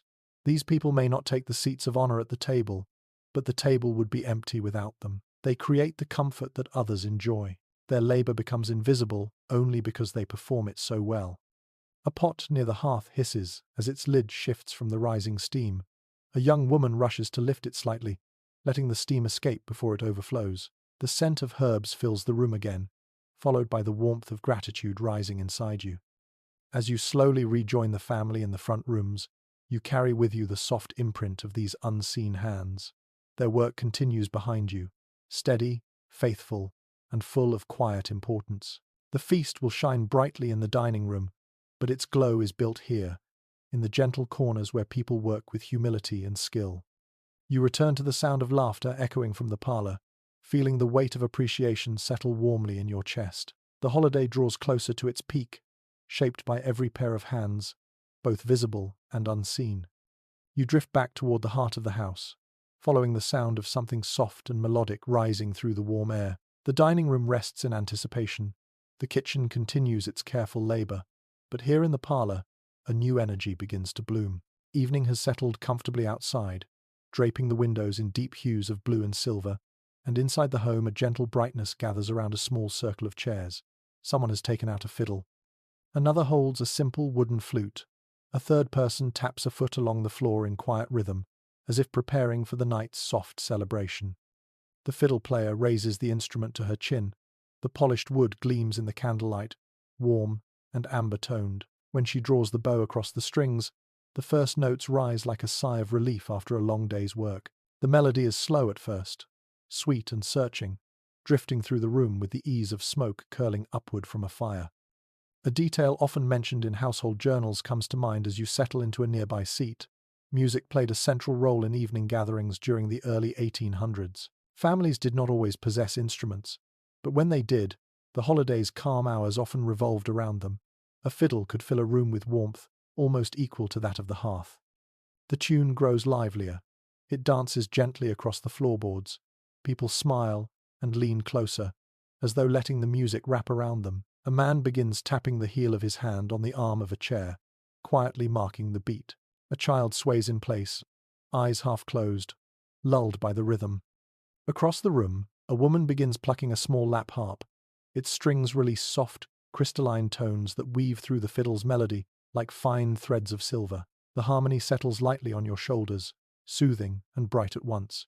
You feel yourself sinking into the sound, letting it smooth the edges of the day. A small piece of modest folklore flutters into your thoughts. In some communities, it was believed that playing music on Thanksgiving evening ensured a peaceful winter. Whether or not anyone fully trusted the idea, families often played anyway, embracing the comfort that sound could offer after a marathon of holiday labor. You sense that same comfort here. Every note seems infused with the warmth the day has been building toward. Between tunes, gentle conversation flows. Someone shares a brief story about learning to play the fiddle from a grandfather who always insisted that music sounded better by firelight. Another recalls a neighbor who could coax a tune from a simple tin whistle, turning even the quietest nights into small celebrations. Laughter rises softly, like bubbles drifting upward from a resting pot. The room darkens just slightly as someone dims one of the lamps. The softer light makes the music feel rounder, deeper, as though it now fills not just the room but the spaces between heartbeats. You watch the fiddle player's fingers dance along the strings, nimble and sure. Each gesture carries years of practice, muscle memory shaped by countless evenings, just like this one. While listening, you feel the faint whisper of an academic question that often appears in discussions of early American leisure. Researchers continue to explore how music influenced family identity in the 19th century. Some believe it helped unify households during difficult seasons. Others see it as a way for communities to retain cultural roots brought from distant homelands. The answer, you sense, lies somewhere in the harmonious overlap of both ideas. A young boy steps forward with a small drum tucked under his arm. He asks shyly if he may join. The musicians smile and nod. He taps the drum lightly at first, then a little more confidently as the tune picks up again. His rhythm is imperfect, but enthusiastic. The room seems to breathe with him, adjusting easily to his youthful tempo. Later, a girl begins to sing. Her voice is clear and soft, rising just above the instruments. The lyrics tell of a long journey through forests and fields, of homecoming, of warm fires waiting at dusk. Her high notes drift like feathers, and the lower ones settle into the glow of the room. You feel chills rise gently along your arms, not from cold, but from the quiet beauty of the sound. The melody shifts into something slightly faster, playful and bright. A few adults take each other's hands and sway where they sit. Some tap their shoes against the floor. Even the children join in, stepping lightly in small circles, as if performing a dance half remembered from last year's celebration. A kettle on the small stove near the corner lets out a soft hiss, and someone pours warm cider into wooden cups. The sweetness of apples and cinnamon fills the air, blending with the music and firelight. You accept a cup, feeling the heat seep into your hands as you sip. The flavor blooms on your tongue, deep and mellow, carrying hints of orchards and autumn breezes. The music softens again. The fiddle slips into a slow, lingering tune that seems to twirl in place, like the last leaf, clinging to a branch, before winter pulls it free. The lap harp answers with delicate notes. The drum falls silent. People rest quietly, listening to the way the sound moves through the air like a gentle whisper. A child curls up on her mother's lap, eyes growing heavy. Her mother strokes her hair in slow, easy motions. The fire pops softly, warming the room with each gentle breath of flame. You watch the flickering glow paint gold across the musicians' faces. Someone picks up a small flute and plays a simple descending line, like a sigh at the end of a long sentence. The music seems to settle into the walls, the floor, even your clothes. It becomes part of the air, part of the moment. For a moment, no one speaks. The silence feels comfortable, like an extra quilt laid across the room. The music has drawn everyone together, smoothing the transitions between tasks and celebration labor, and rest. As the last notes fade, the musicians smile modestly at the warm appreciation around them. No applause, just sincere nods and contented sighs. This is not a performance. It is a shared breath, a woven moment of togetherness shaped by sound, warmth, and the easy closeness of a holiday evening. You rise slowly, letting the final echoes cling gently to your senses. The night deepens outside. The hearth glows gently inside. And the story of this day continues to unfold in warm, comforting layers, guided by music that lingers long after the instruments fall quiet. You ease away from the circle of musicians and wander toward the hearth, drawn by the quiet murmur of voices coming from a group gathered near the glowing embers. The fire has softened to a mellow orange, sending out gentle heat that caresses your face. Chairs have been pulled close, forming an intimate ring around the warm center, and you sense that this part of the evening carries a different energy. Not lively like the music, not bustling like the kitchen, but hushed, reflective, and threaded with the magic of shared stories. As you step closer, the soft creak of the floorboards announces your arrival. A few faces turn and smile in welcome. Someone gestures for you to join them, offering a seat on a low cushioned stool close to the hearth. You sit, feeling the warmth envelop your legs as the gentle crackling of the fire punctuates the air like tiny sparks of memory. A detail often noted in rural memories comes quietly to mind. Evenings around the hearth were cherished opportunities for families to tell stories, pass down family histories, and share small, treasured bits of lore. For many households, these stories formed a thread that tied generations together. On Thanksgiving, that thread glowed even brighter. The oldest member of the household sits back in his chair, hands folded comfortably across his lap. His voice carries the steady timbre of someone who has weathered many winters. He begins describing a Thanksgiving long ago, when the family braved sudden snowfall to gather under one roof. His story unfolds slowly, with gentle humor woven into the details. The children listen raptly, their eyes reflecting firelight. A young girl rests her chin on her hands, leaning closer as he describes how a runaway goose nearly derailed the meal that year. The laughter that follows is soft but genuine. The embers brighten, as if approving the moment. As you observe, a charming and lesser-known custom drifts into your thoughts. Some families believed that telling a particularly amusing story on Thanksgiving guaranteed that the next harvest season would be abundant. Others preferred sharing tales of perseverance and gratitude, hoping to inspire a sense of resilience for the coming winter. Whether rooted in superstition or simple tradition, these storytelling habits added a cozy charm to the holiday. A woman takes her turn next, sharing a memory of a Thanksgiving feast, interrupted by an adventurous raccoon slipping through the open door. She describes how it darted under the table, scattering guests and nearly knocking over a bowl of potato pudding. The memory sends ripples of laughter around the circle, and even the shyest listeners cannot help but smile. While these light-hearted stories flow, you sense another question resting beneath them, one that researchers often explore when studying 19th-century households. How much of this storytelling served as entertainment, and how much functioned as a way to preserve family and community identity? Some historians suggest these evenings acted as a kind of informal education, passing down moral lessons and cultural history. Others argue that people simply enjoyed the comfort of familiar voices during cold nights. You listen to the tales, knowing that both possibilities may be true at once. The fire shifts, sending a tiny spark upward that quickly fades into the air. Another elder clears her throat and begins a gentler, quieter story. She speaks of her own mother, a woman with hands, always warm from baking bread, and a voice soft enough to calm even the rowdiest children. She describes a long-ago Thanksgiving when the entire family worked together to rescue the harvest after unexpected frost. The memory grows tender, the kind that makes the room fall still. A hush settles over the group. Even the children sense the weight of this moment. The woman's voice falters, ever so slightly, as she reaches the end of her story. She smiles, though her eyes shine with something deeper than amusement. Gratitude, love, memory. The room absorbs her words like the old wood absorbs the heat of the fire. Then, in perfect contrast, a boy pipes up with a story of his own. It is wildly inaccurate, somewhat exaggerated, and clearly invented on the spot. He claims he once saw a turkey run so fast that it outran his uncle's horse. The adults chuckle gently, indulging him. His sister shakes her head in disbelief, but the boy's enthusiasm is contagious. He stands and reenacts the turkey sprinting through the yard, arms flapping, boots stomping dramatically. The entire room erupts in laughter as he nearly loses his balance but regains it with the pride of a performer. Even the oldest members lean forward in amusement, enjoying the youthful chaos. The fire shifts again, releasing a deeper glow. Another story bubbles up, this one about a long-forgotten prank involving a misplaced pie and a very confused cat. The tale twists and turns, gaining embellishment from everyone who remembers it differently. You sense that these versions have grown over the years, adjusting themselves to suit the warmth of these nights.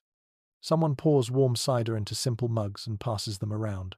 The cider's sweetness lingers on your tongue, blending beautifully with the scent of wood smoke. A child leans against your arm, nodding off slightly, then quickly awakens as another story begins.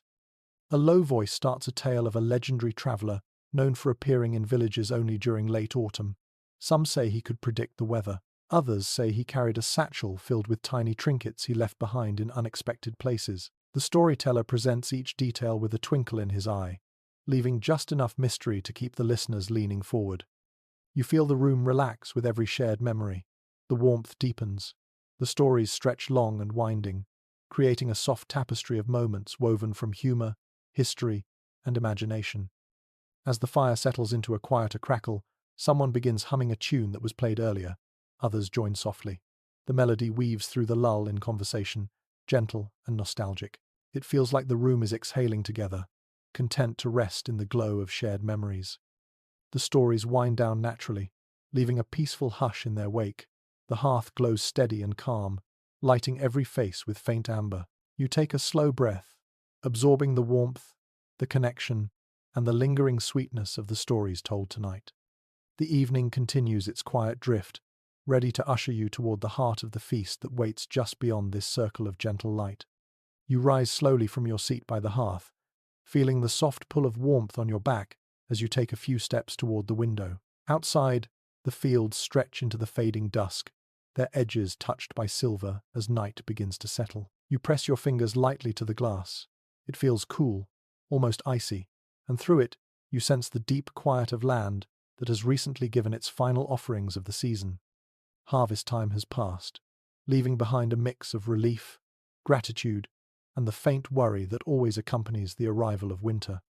You walk toward the back door and step outside for a moment. The cold air greets you instantly, brushing across your cheeks with a sharp but invigorating touch. The ground crunches softly under your shoes. Frost crystals glimmer faintly in the low light, catching the last hints of sunset. You smell distant chimney smoke, drifting like a thin ribbon above the farms, scattered along the horizon. A familiar observation from agricultural diaries comes to mind. For most families in the early 19th century, Thanksgiving gained its meaning directly from the rhythm of the harvest. It was a moment to breathe after the final storage of grain, after the last apples were pressed, after root cellars were packed with vegetables and jars. As you stand here, looking at the fields resting under the first chill of winter, you feel that connection deeply. The rows of earth lie bare now, their stubble short and crisp. You trace the memory of recent weeks when these fields were bustling with activity, hands pulling, cutting, lifting, voices calling across the rows, the steady creak of wagons, the faint smell of turned soil rising each morning. You sense the echo of all of it, lingering like a soft hum under the stillness. A man approaches from the barn, carrying a small lantern that flickers in the growing dark. He lifts it slightly in greeting. The warm glow illuminates his face, revealing cheeks reddened by cold and a satisfied fatigue that comes from months of hard work finally completed. He gestures for you to walk with him along the path that borders the field. You follow, the lantern swinging gently between you. Its warm circle of light makes the frost sparkle. With each step, the ground feels firm, resting, storing energy for another year. The man tells you quietly about the harvest, how the corn grew tall despite early doubts, how the apples ripened later than usual, how the pumpkins came in a surprising abundance, enough to supply pies for not just the family but several neighbors as well. As he speaks, a gentle curiosity surfaces in your thoughts, one that scholars often consider when studying rural life from this era. Some researchers believe that Thanksgiving acted almost like a symbolic closing ceremony for the agricultural year, marking the boundary between labor and rest. Others view it as a more flexible custom, shaped by family habits rather than seasonal necessity. You feel both interpretations in the cool air around you. This evening carries hints of closure and quiet celebration, yet it flows naturally, without strict formality. The man pauses at the fence and rests one arm upon the wooden rail. The wood feels cold beneath your fingertips. He points toward the dark shape of the orchard in the distance. Rows of bare branches stand like thin silhouettes, reaching upward. He explains how the family spent long days picking apples, sorting them carefully, and storing them for the winter. The memory warms his voice. He tells you about a moment earlier in the season when unexpected rain nearly threatened the crop. For days, the family worked under sheets of grey sky, determined not to let the weather claim their hard-earned labour. You imagine the mud clinging to their boots, the cold biting at their fingers, the satisfaction of knowing they saved nearly every apple. The lantern glows brighter as he speaks, casting dancing reflections across the frost. You walk onward until you reach the small barn.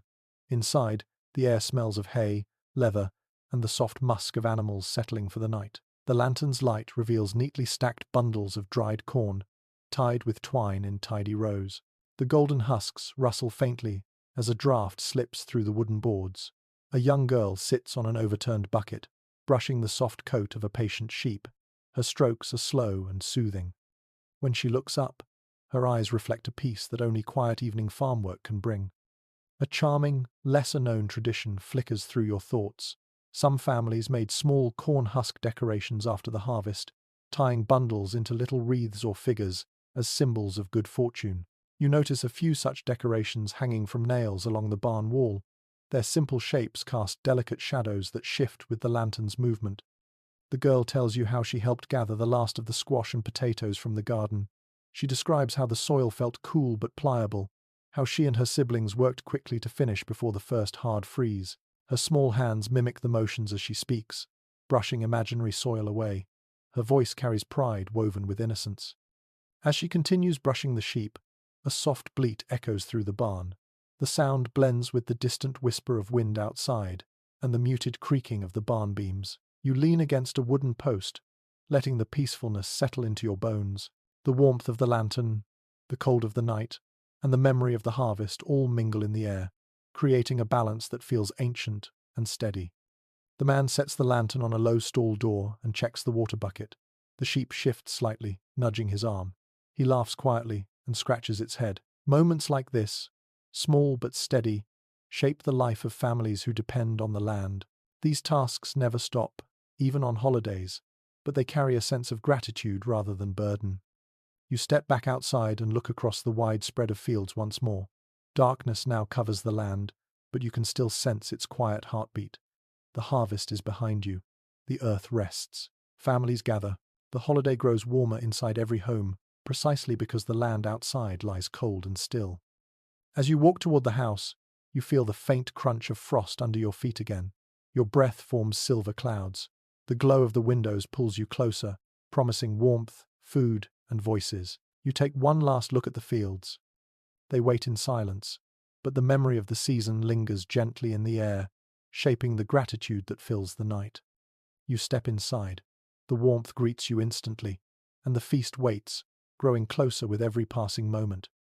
You close the door against the cold evening air, letting the warmth of the house settle around your shoulders once more. But before long, you hear the distant sound of wagon wheels crunching over the frosty ground, followed by the slow clop of hooves.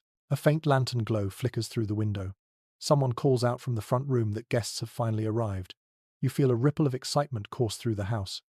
In the 1800s, Thanksgiving often meant long journeys, sometimes risky ones, and every arrival carried the feel of a small triumph. You move toward the entryway just as the door swings open. A gust of cold air rushes in, carrying the scent of night and damp earth. Two figures step inside, wrapped tightly in wool coats. Their cheeks are flushed red from wind and effort. Snow dusts their shoulders even though the night itself looks relatively clear. They stamp their boots against the threshold, sending tiny crystals scattering like sparks. A familiar note from travel journals in this era crosses your mind. Reaching a relative's home for Thanksgiving sometimes required hours of travel by horse or wagon along dark and uneven roads. Travelers planned carefully, often packing extra blankets, lantern oil, and enough oats for their horses to ensure a safe journey. You can see all of those preparations now. A thick blanket has been draped over the wagon seat outside. The horse, tied near the fence, puffs out clouds of warm breath into the night. The newcomers step inside fully, removing their layers one by one. A woman unravels a long scarf from around her neck, revealing a smile warmed by exhaustion and relief. She hands over a small basket wrapped in cloth, explaining that it contains late-season pears saved for the occasion. A man beside her carries a small jug of cider. He sets it down with careful pride and claps his hands together, trying to coax warmth back into his stiff fingers. Someone leads them closer to the fire. A pair of children rush forward to take their coats, giggling as they struggle with the heavy fabric. The adults laugh softly, guiding the children to hang the garments where they will dry. The room fills with greetings, embraces, and grateful murmurs. You can feel how much this moment means. Distance, cold, and darkness have been overcome, turning the simple act of stepping through a doorway into something celebratory. A lesser-known travel custom from this era flickers in your memory. Visitors often carried a small token from their own hearth, such as a sprig of dried herb or a scrap of woven fabric, which they gave to their hosts upon arrival. The gesture symbolized shared warmth and goodwill. You spot such a token now. One guest pulls a small bundle of dried lavender from her pocket and offers it with a shy smile. The scent drifts gently into the air, soothing and familiar. More voices echo from outside. Another wagon approaches. Hooves crunch, lanterns sway. You move to the doorway again, joining others as they help the next travelers down from their seat. A man supports his elderly mother as she carefully steps onto the frosty ground. Her hands tremble slightly, but her expression glows with determination. She announces that she would not miss this gathering for anything in the world. The warmth of her conviction spreads through the room even before she crosses the threshold. The sound of metal harness rings fills the air as someone unhitches the horse. The animal shakes its mane, releasing a shower of frost. A teenage boy takes the reins and leads the horse toward the small barn. He moves with quiet competence, his breath rising in white puffs. Meanwhile, inside the house, the guests shed their layers and settle into the welcoming glow. Their boots leave faint wet prints on the floor. Their hands thaw slowly over the fire. Someone hands them warm cider in simple mugs. The sweetness eases into their tired bodies, and their shoulders relax visibly. While you watch, a thought shared by historians floats into your mind. Some researchers debate how far families typically traveled for Thanksgiving in the early 19th century. Some accounts describe journeys spanning many miles, even entire days. Others suggest that most gatherings remained small and local, shaped by the difficulty of long travel during the cold season. The truth, you sense, may vary from family to family. Tonight, in this house, the distances have clearly been significant. The arrivals feel momentous. A young girl tugs your sleeve and leads you outside for a moment. She wants to show you something. You step onto the porch, adjusting your shawl against the cold. She points toward the road, where a dim glow sways in the distance. Another lantern, another traveler approaching. The girl grins, hopping in place with excitement. She whispers that she has been counting the arrivals, and this will make the fifth. You both wait as the glow draws nearer. Soon, the faint outline of a wagon appears against the dark sky. The horse trots steadily, snorting occasionally as it sees the welcoming house ahead. When the wagon reaches the gate, two young men hop down with loud exclamations about the cold, laughing at their own dramatic shivers. They help their elderly aunt to the ground, guiding her gently. Her shoes crunch against the frost as she steadies herself. One of them lifts a covered pot from the wagon bed, explaining that it holds a treasured family recipe kept warm beneath several blankets. The pot is carried indoors like a prized relic. The older woman leans on your arm for a moment as she walks inside. Her fingers feel cold and delicate, but her spirit burns bright behind her eyes. You watch as the household fills with voices. Every arrival sends a fresh wave of warmth through the rooms. The fire crackles with renewed pride, as though greeting each traveler personally. Chairs scrape across floors to make more space. The table receives additions. Laughter grows louder, richer, layering itself over the earlier calm like a second blanket. Someone outside begins tending to the horses, brushing their coats and covering them with thick wool blankets. The animals nuzzle gratefully, warm breath rising in steady clouds. The barn becomes a small island of gentleness in the night, its quietness contrasting beautifully with the bustling joy inside the house. More guests pour through the door, until the entire home hums with voices, soft and overlapping. Every face seems lit from within. People retell the details of their journeys, sharing small accounts of icy puddles, creaking wagon wheels, startled deer, and the relief of seeing the familiar curve of the house appear through the dark. You stand in the middle of the room for a moment, letting the scene settle into your senses. This is the heart of the evening, a gathering not just of family, but of courage, perseverance, and deep affection carried across chilly miles. You feel warmed not just by the hearth but by the glow that comes from reunion. As everyone settles, shedding the cold and soaking in the light, you realize that in this era, travel is not simply movement, it is devotion, it is effort shaped by love. And tonight, every arrival becomes a story in itself. You follow the others toward the dining room, ready to witness how the feast will unfold with every seat finally filled. You return inside with the last gust of cold air trailing behind you, closing the door gently as the room absorbs its final group of travelers. The hum of reunited voices softens now, deepening into a warm murmur of comfort and settling. As the guests take their seats, shed their shawls, and warm their hands by the hearth, another quiet tradition begins to unfold. One that is not loud or grand, yet woven deeply into the fabric of 19th century Thanksgivings. The exchange of small handmade gifts. You notice it first in the way people reach into pockets and baskets with the kind of care reserved for fragile treasures. A woman near the table unwraps a parcel of cloth to reveal a set of embroidered handkerchiefs, each one stitched with delicate vines and tiny berries. The recipient, her sister, presses a hand to her heart and gently runs her fingers across the threads. The cloth feels soft and slightly textured from countless hours of needlework. The detail preserved in personal letters from this era rises naturally into your thoughts.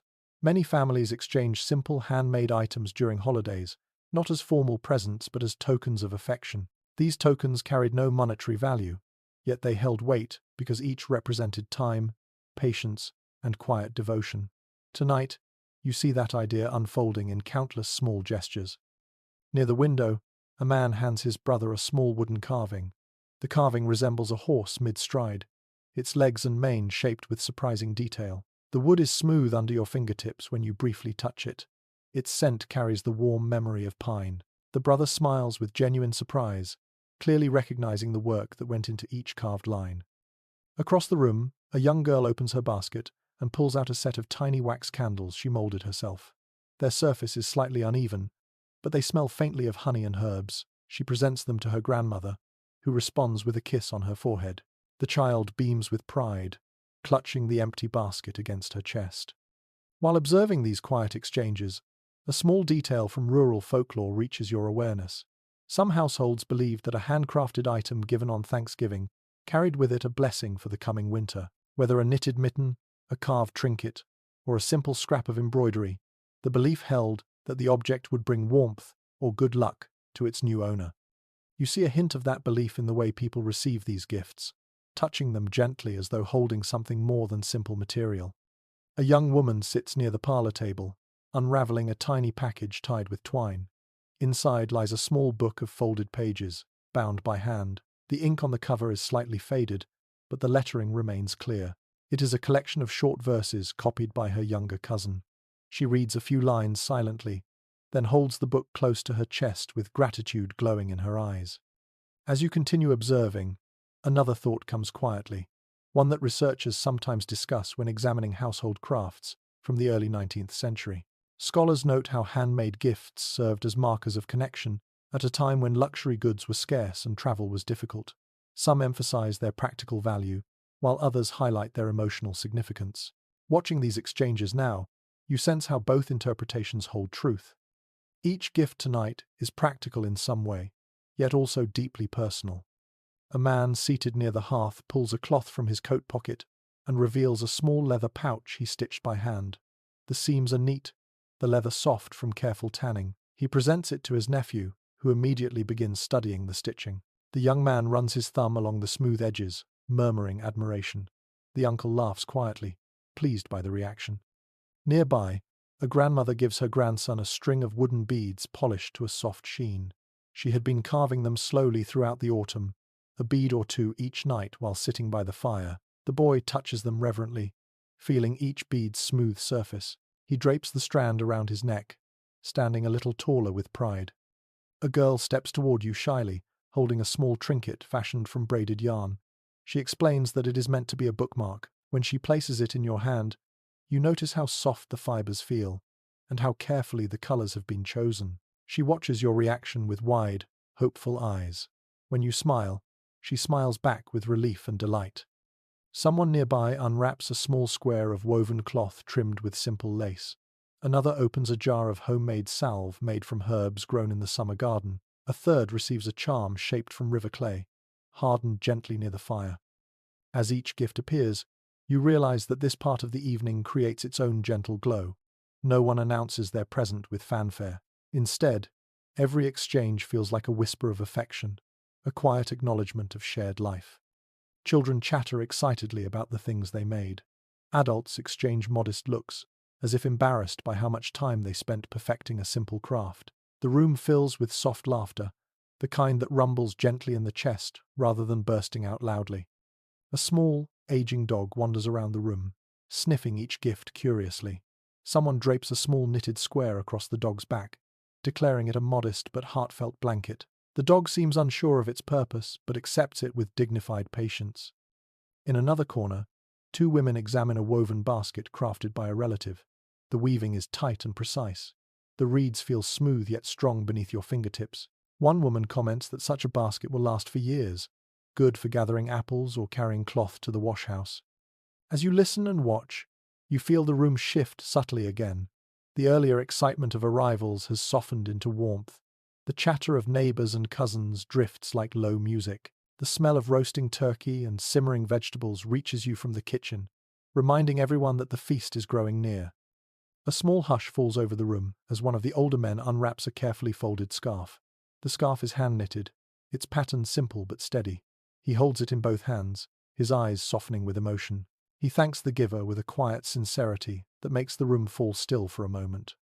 The silence does not last long.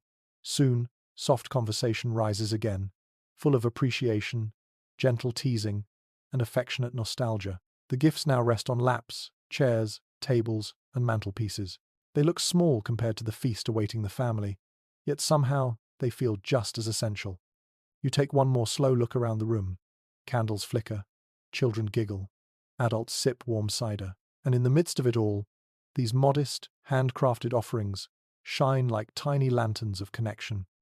As the final ribbon is tied and the last gift unwrapped, someone calls from the kitchen that the meal is nearly ready. A ripple of anticipation moves through the house. People rise, stretching their arms, collecting their small treasures before moving toward the awaiting table. You follow them, feeling the soft glow of handmade affection wrap around you. Ahead lies the heart of the feast. Behind you lingers the quiet sweetness of gifts shaped by human hands. You follow the flow of people as they drift toward the quieter side of the parlor, where a small table has been set with newspapers, pamphlets, and a few well-worn books. The firelight flickers gently across the printed pages, making the ink glimmer faintly as if waking the words from a long rest. This part of the evening feels different from the music and storytelling. It carries a thoughtful tone, shaped by conversation, reflection, and the slow exchange of ideas that gather naturally around printed words. In the early 1800s, newspapers were treasured windows into a world that stretched far beyond the farm, and tonight they become small lanterns guiding curious minds. A man unfolds a newspaper with careful precision. The pages crackle softly, releasing a faint scent of ink and paper that has grown warm from sitting near the hearth. He smooths the sheet across his knee and begins to read aloud a short column about recent events in the region. His voice is steady and clear, though he occasionally pauses to decipher a smudged word or faded line. A detail often mentioned in historical accounts surfaces gently in your thoughts. During this period, newspapers were not delivered daily to every household. Many families shared subscriptions or borrowed papers from neighbors. A single issue might circulate for days or weeks. Tonight, the newspaper in the man's hands has likely traveled through several homes already, gathering small creases, faint smudges, and soft folds like footprints of its journey. Another guest picks up a pamphlet lying near a stack of hymnals. The pamphlet contains a reflection on gratitude, printed by a small regional press. The woman reads a passage quietly, then shares a sentence aloud. The words speak of harvests, hardships, and the quiet strength of community. Her voice softens near the end, and people nod gently in agreement. Across the room, Two older men lean over another newspaper, their heads nearly touching as they read an article about agricultural improvements. They murmur to one another about new tools, new techniques, and the possibility of saving a little more grain next season. Their whispering blends with the crackle of the fire, creating a soothing rhythm. A younger man enters carrying a thin stack of printed sermons. He explains that he borrowed them from a nearby meeting house earlier in the week. These sermons are not meant for strict reading tonight, but they spark conversation about the year's challenges and blessings. People speak softly, offering thoughts shaped by months of work, weather, travel, and change.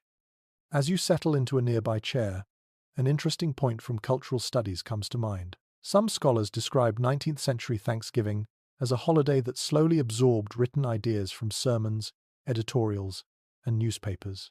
These printed opinions helped shape the meaning of gratitude across different communities.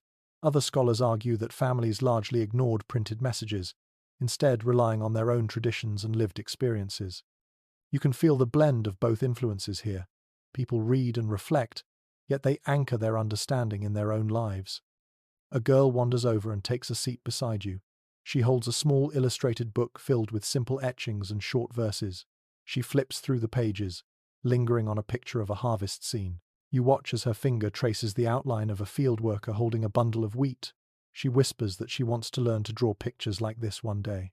Her voice is soft but full of earnest hope. Nearby, two women hold a newspaper between them. One points to a short story printed in the corner, a sentimental piece about a family reunited after a long journey. She begins reading it aloud, her tone warm and expressive. The story unfolds gently, filled with nostalgia and soft edges. The listeners sigh at the sweetest parts, smiling at the familiar emotions tucked inside the simple narrative. A man sets aside a pamphlet and picks up a small book containing speeches from a recent civic gathering. He comments on the language, admiring its careful structure. Others gather to listen as he reads a particularly powerful section about unity and perseverance.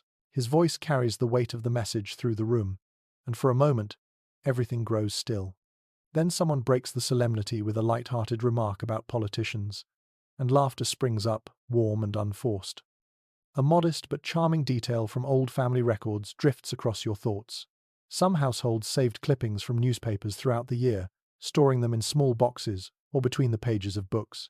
These clippings ranged from recipes to weather predictions to amusing anecdotes. They often reappeared on quiet holiday evenings like this one.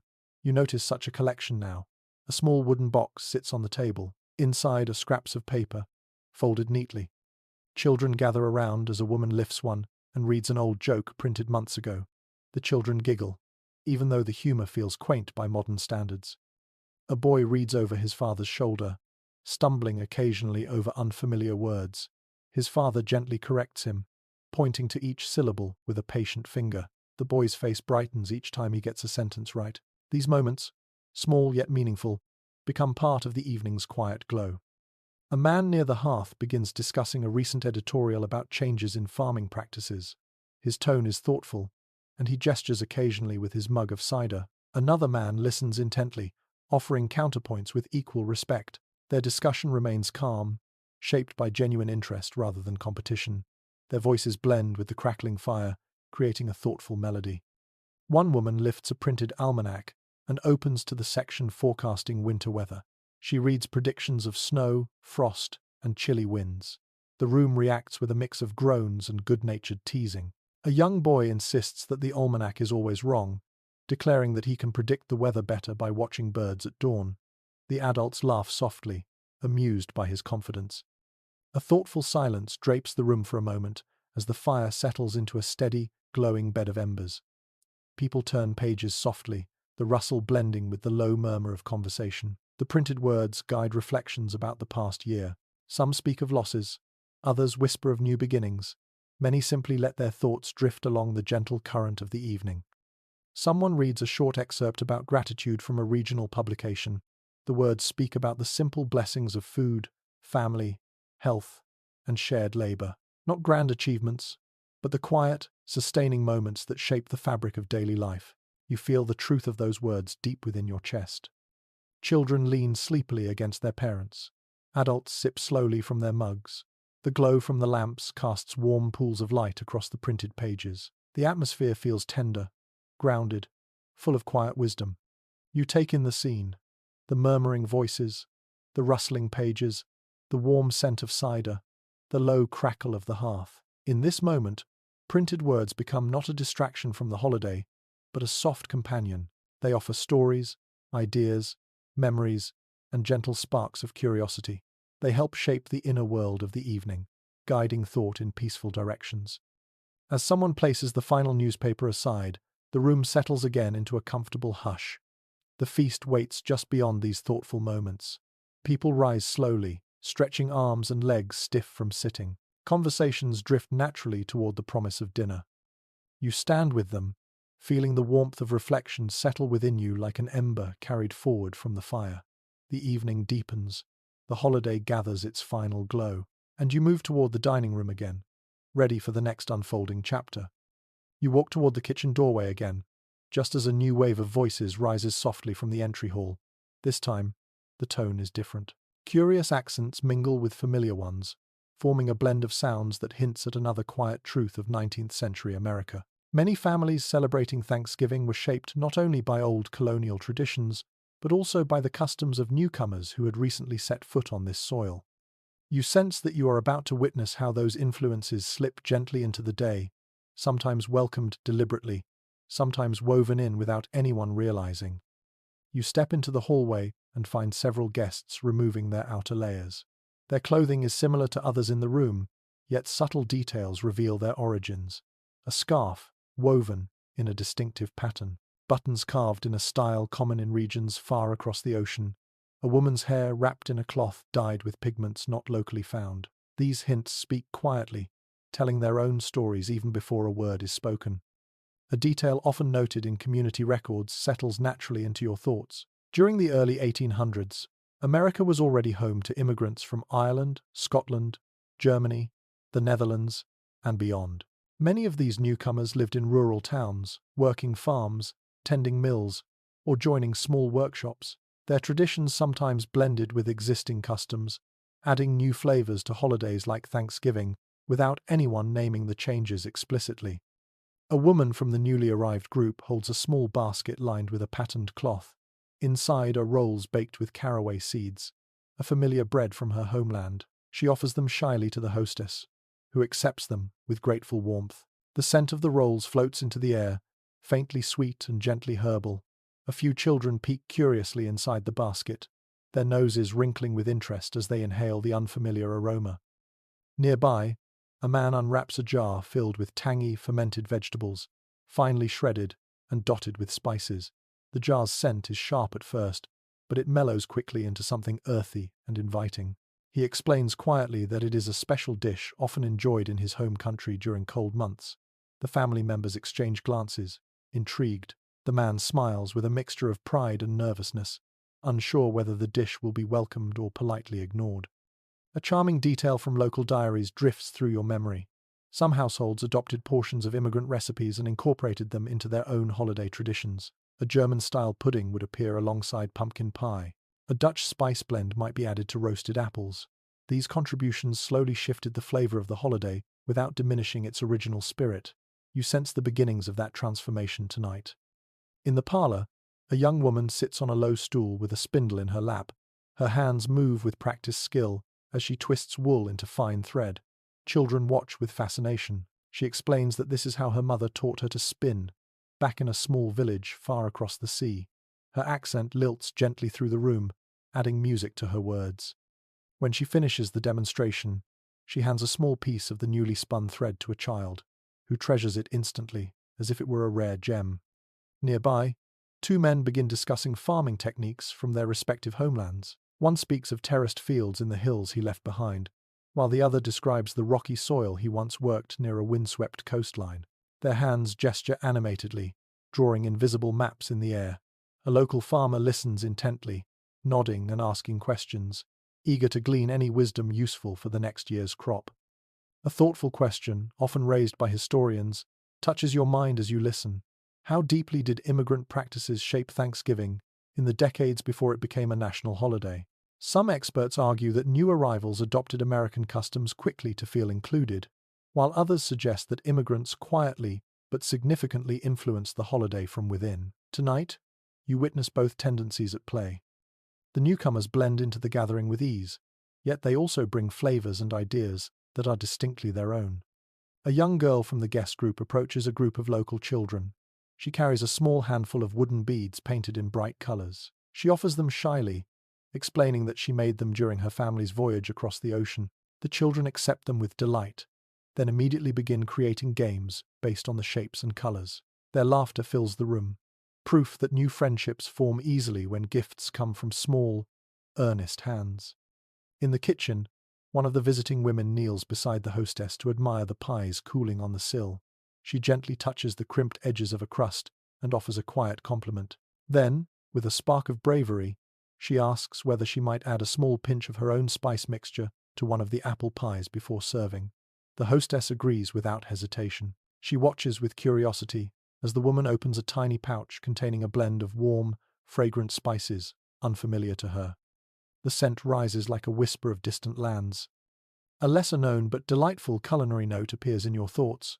Some immigrant families contributed spices, herbs, and baking techniques that eventually became beloved parts of American holiday cooking. Ginger, allspice, and certain varieties of nutmeg found their way into pies and puddings through such exchanges. You sense that this small addition to tonight's pie may become part of the family's tradition in years to come. In the dining room, two elderly guests discuss the differences in their country's harvest celebrations. One describes a festival filled with music and dance. The other recalls a solemn day, marked by quiet reflection and prayer. Their voices drift pleasantly, weaving contrasts and similarities into a shared tapestry. They sip warm cider as they speak. The heat fogs their glasses slightly, blurring the world into something even gentler. A small boy interrupts them excitedly. He explains that he has learned a new word from one of the visiting families. He tries to pronounce it carefully, stumbling through the unfamiliar sounds. The adults listen with smiles, encouraging his efforts. The new word feels like a tiny bridge between worlds. You watch as the room shifts gently, the local customs embracing the visiting ones without fuss or resistance. These exchanges occur quietly, casually, yet their impact lingers in the air like a subtle fragrance. The holiday feels richer now, layered with stories, flavors, and traditions shaped by multiple homelands. As the final preparations for the feast draw near, people move easily around one another.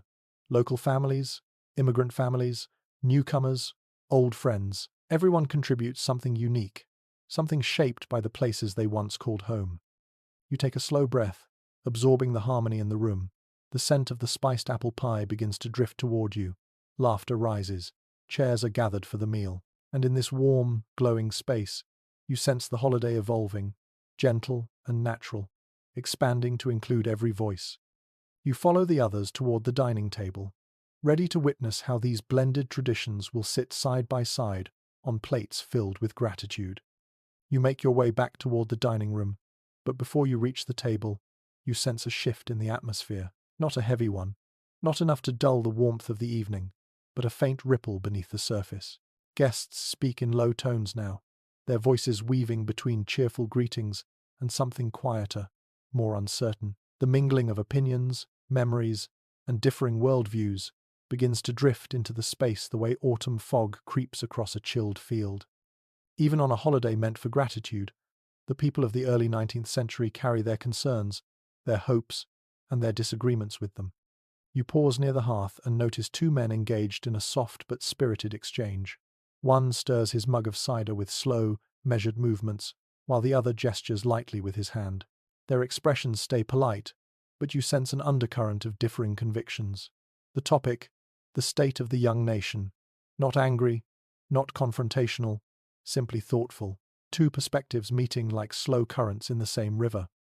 A detail recorded in letters from this era comes to mind. Thanksgiving gatherings often became quiet spaces for families to share news, debate ideas, and discuss the changes sweeping across communities. Conversations flowed naturally between harvest updates and political reflections. The holiday did not silence worry. It allowed it to soften, to unspool in company that felt safe. Nearby, a woman sits with her sister, both holding small cups of warm cider.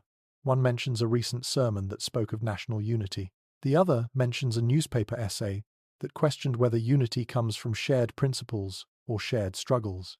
Their voices remain gentle, yet their words carry delicate weight.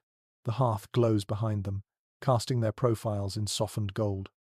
As you listen, a small but meaningful slice of social observation rises into your thoughts. Some families considered Thanksgiving a moment to acknowledge not only blessings but also the unresolved tensions of their communities.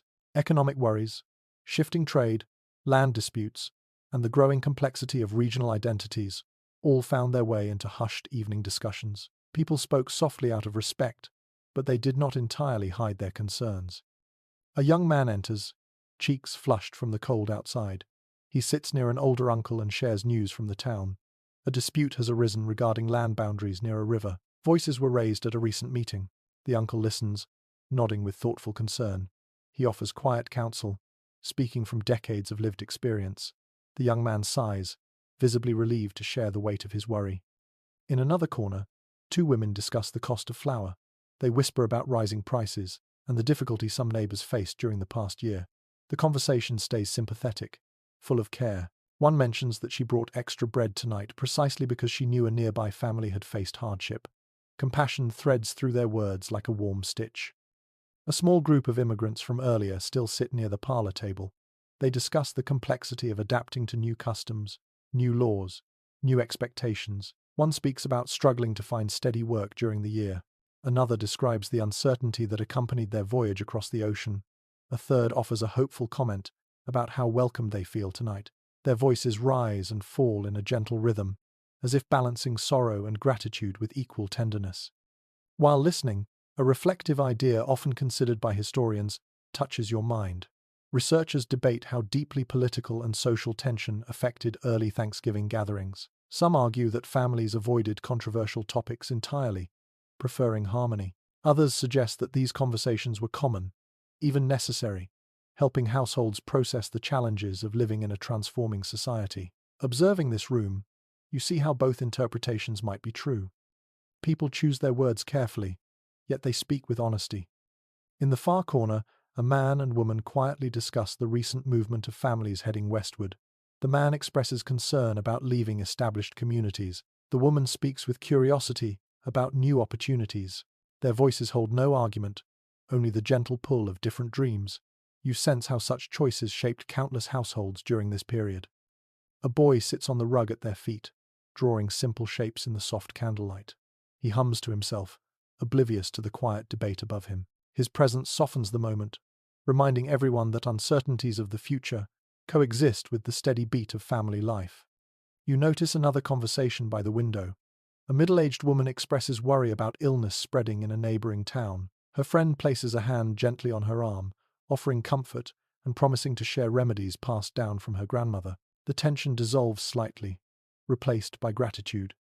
In a nearby chair, an elderly man shares memories of political disagreements from his youth. He chuckles at how fiercely he once defended his opinions, then sighs with relief at how age has brought him to quieter reflections.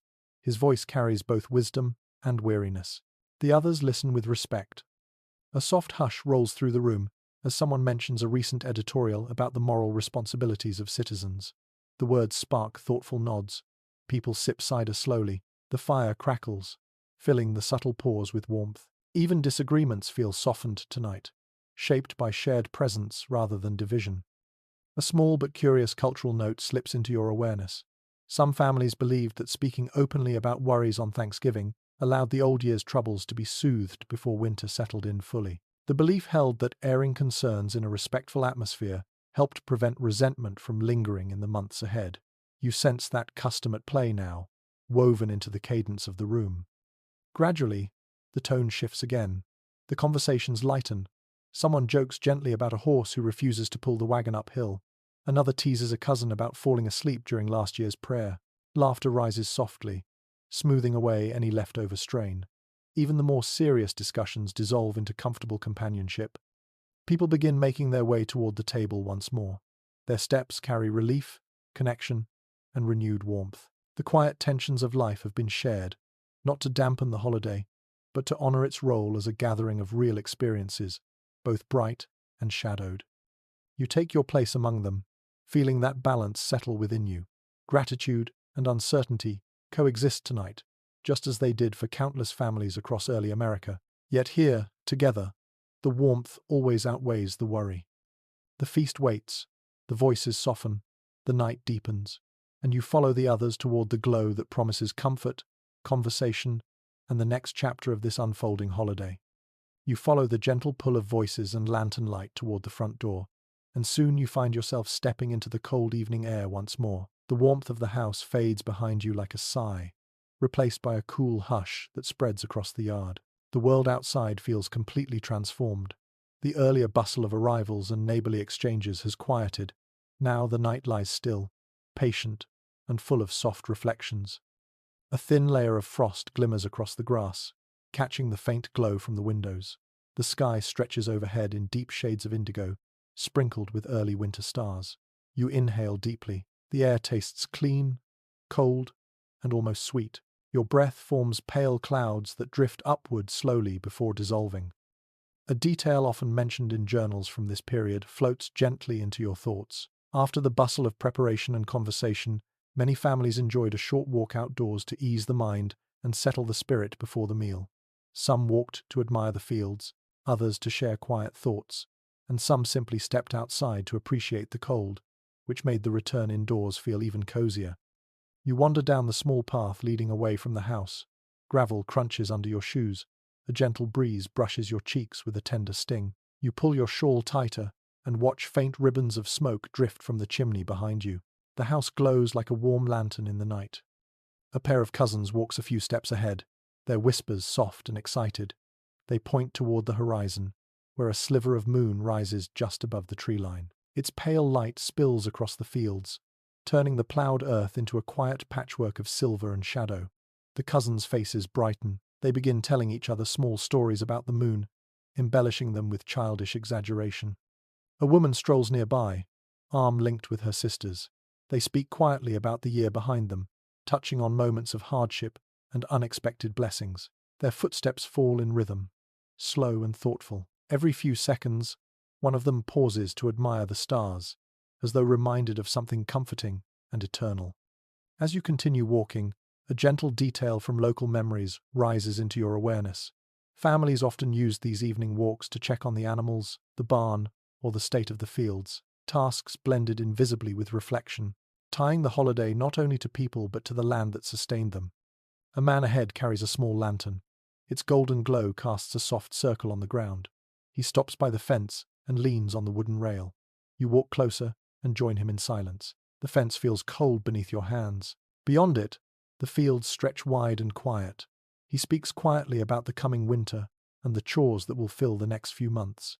His voice is calm and steady, shaped by years of adapting to the seasons.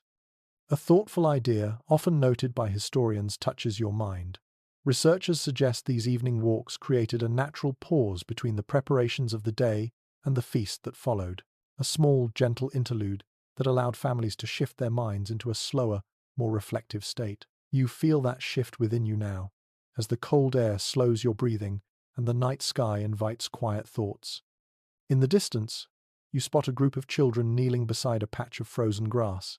They giggle quietly as they press their palms to the frost, admiring the patterns left behind. One child breathes warm air onto a leaf, watching frost crystals melt and then refreeze. Another child sighs happily and lies down to make a frost angel, brushing her arms gently through the brittle blades of grass. A grandmother stands nearby, watching them with a mix of amusement and fondness. She calls out occasionally to remind them not to wander too far. Her breath fogs the air. Her shawl flutters slightly in the breeze. Her presence feels grounding. You wander further up the road, where the lanterns from the house glow faintly behind you. A young couple walks hand in hand. They whisper about plans for spring, sharing hopes for the set of vegetables they want to plant next year. Their voices blend with the quiet creaking of the frost-stiffened branches above. A quirky bit of seasonal lore enters your thoughts.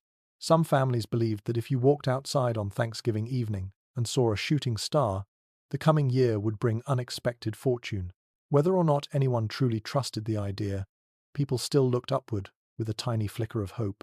You find yourself doing the same now, scanning the sky with calm anticipation. The night feels heavier but peaceful. The distant hoot of an owl echoes faintly from the woods. The wind carries a soft rustle from the few leaves still clinging stubbornly to branches. The smell of wood smoke drifts from several chimneys across the valley, creating a sense of shared warmth despite the distance. You turn back toward the house.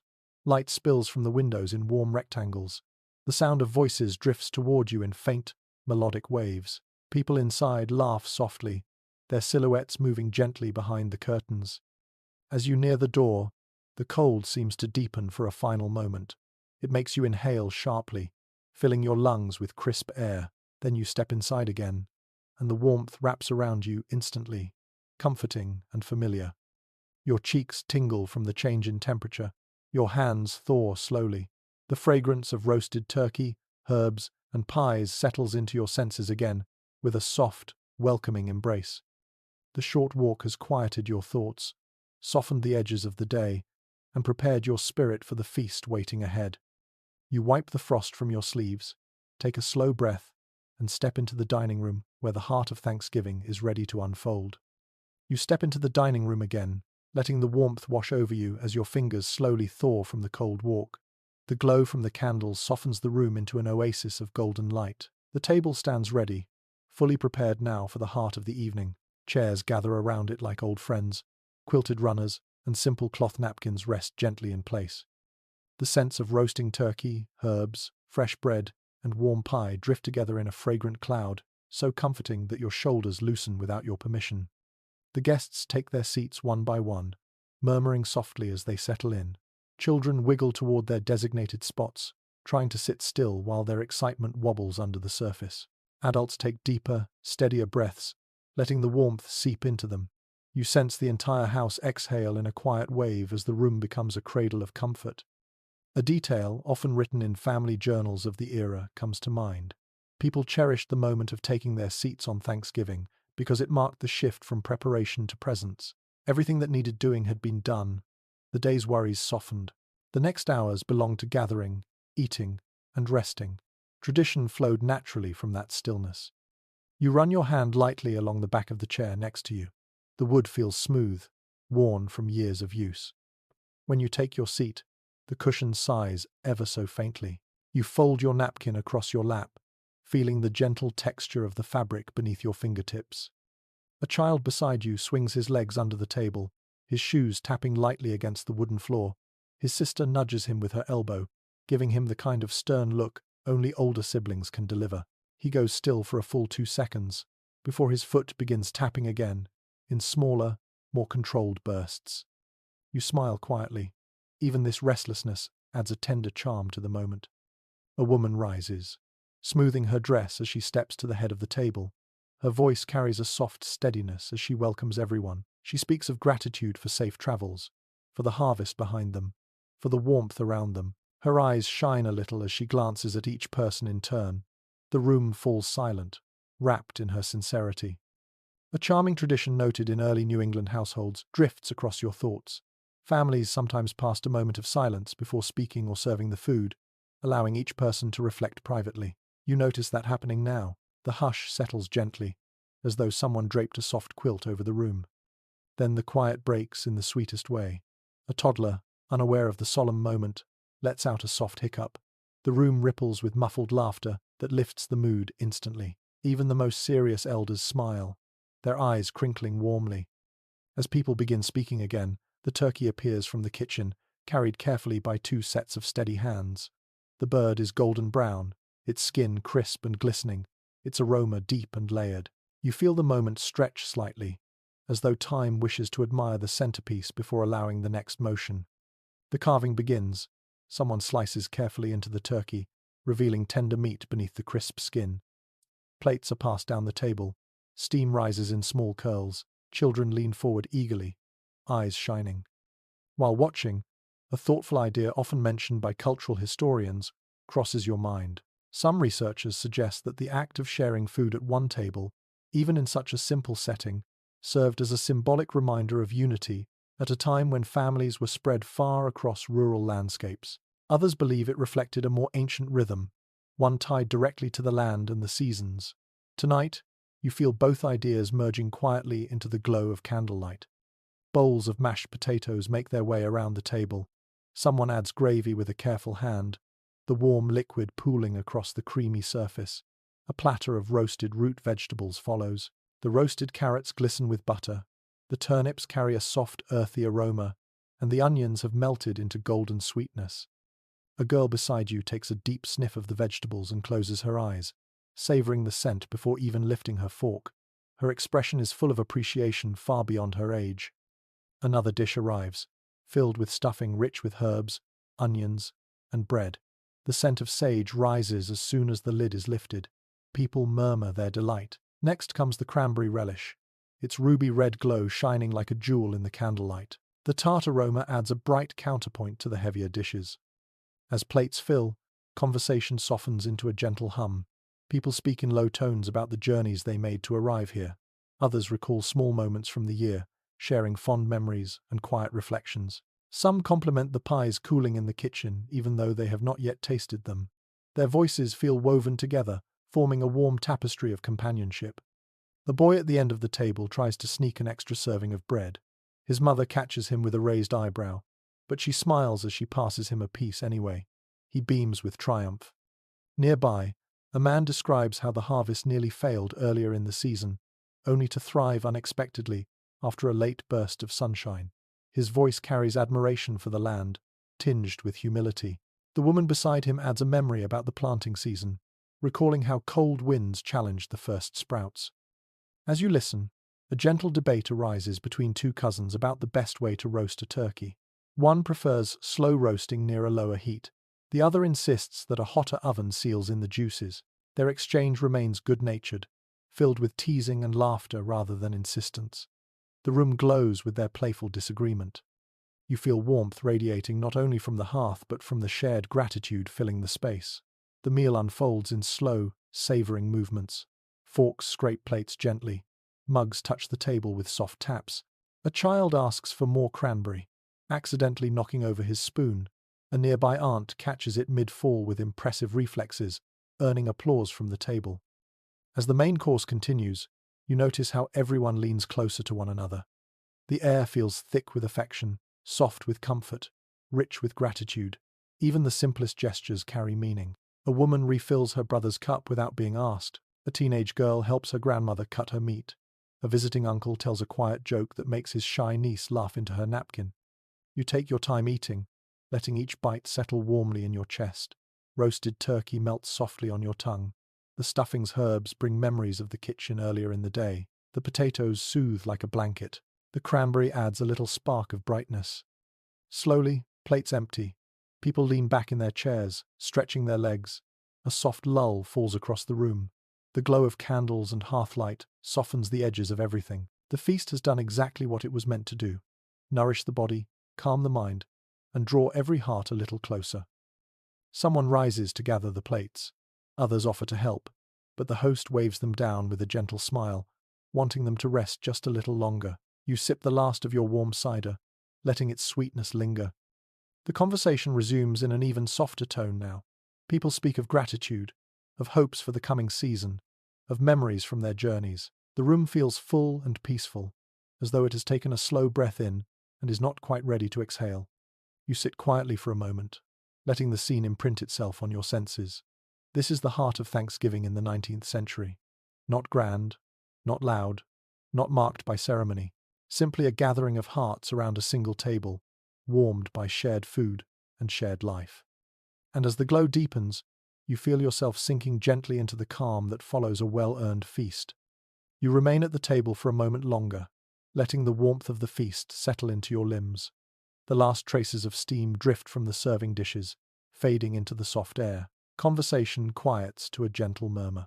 A few children yawn openly now, their earlier excitement dissolving into drowsy satisfaction.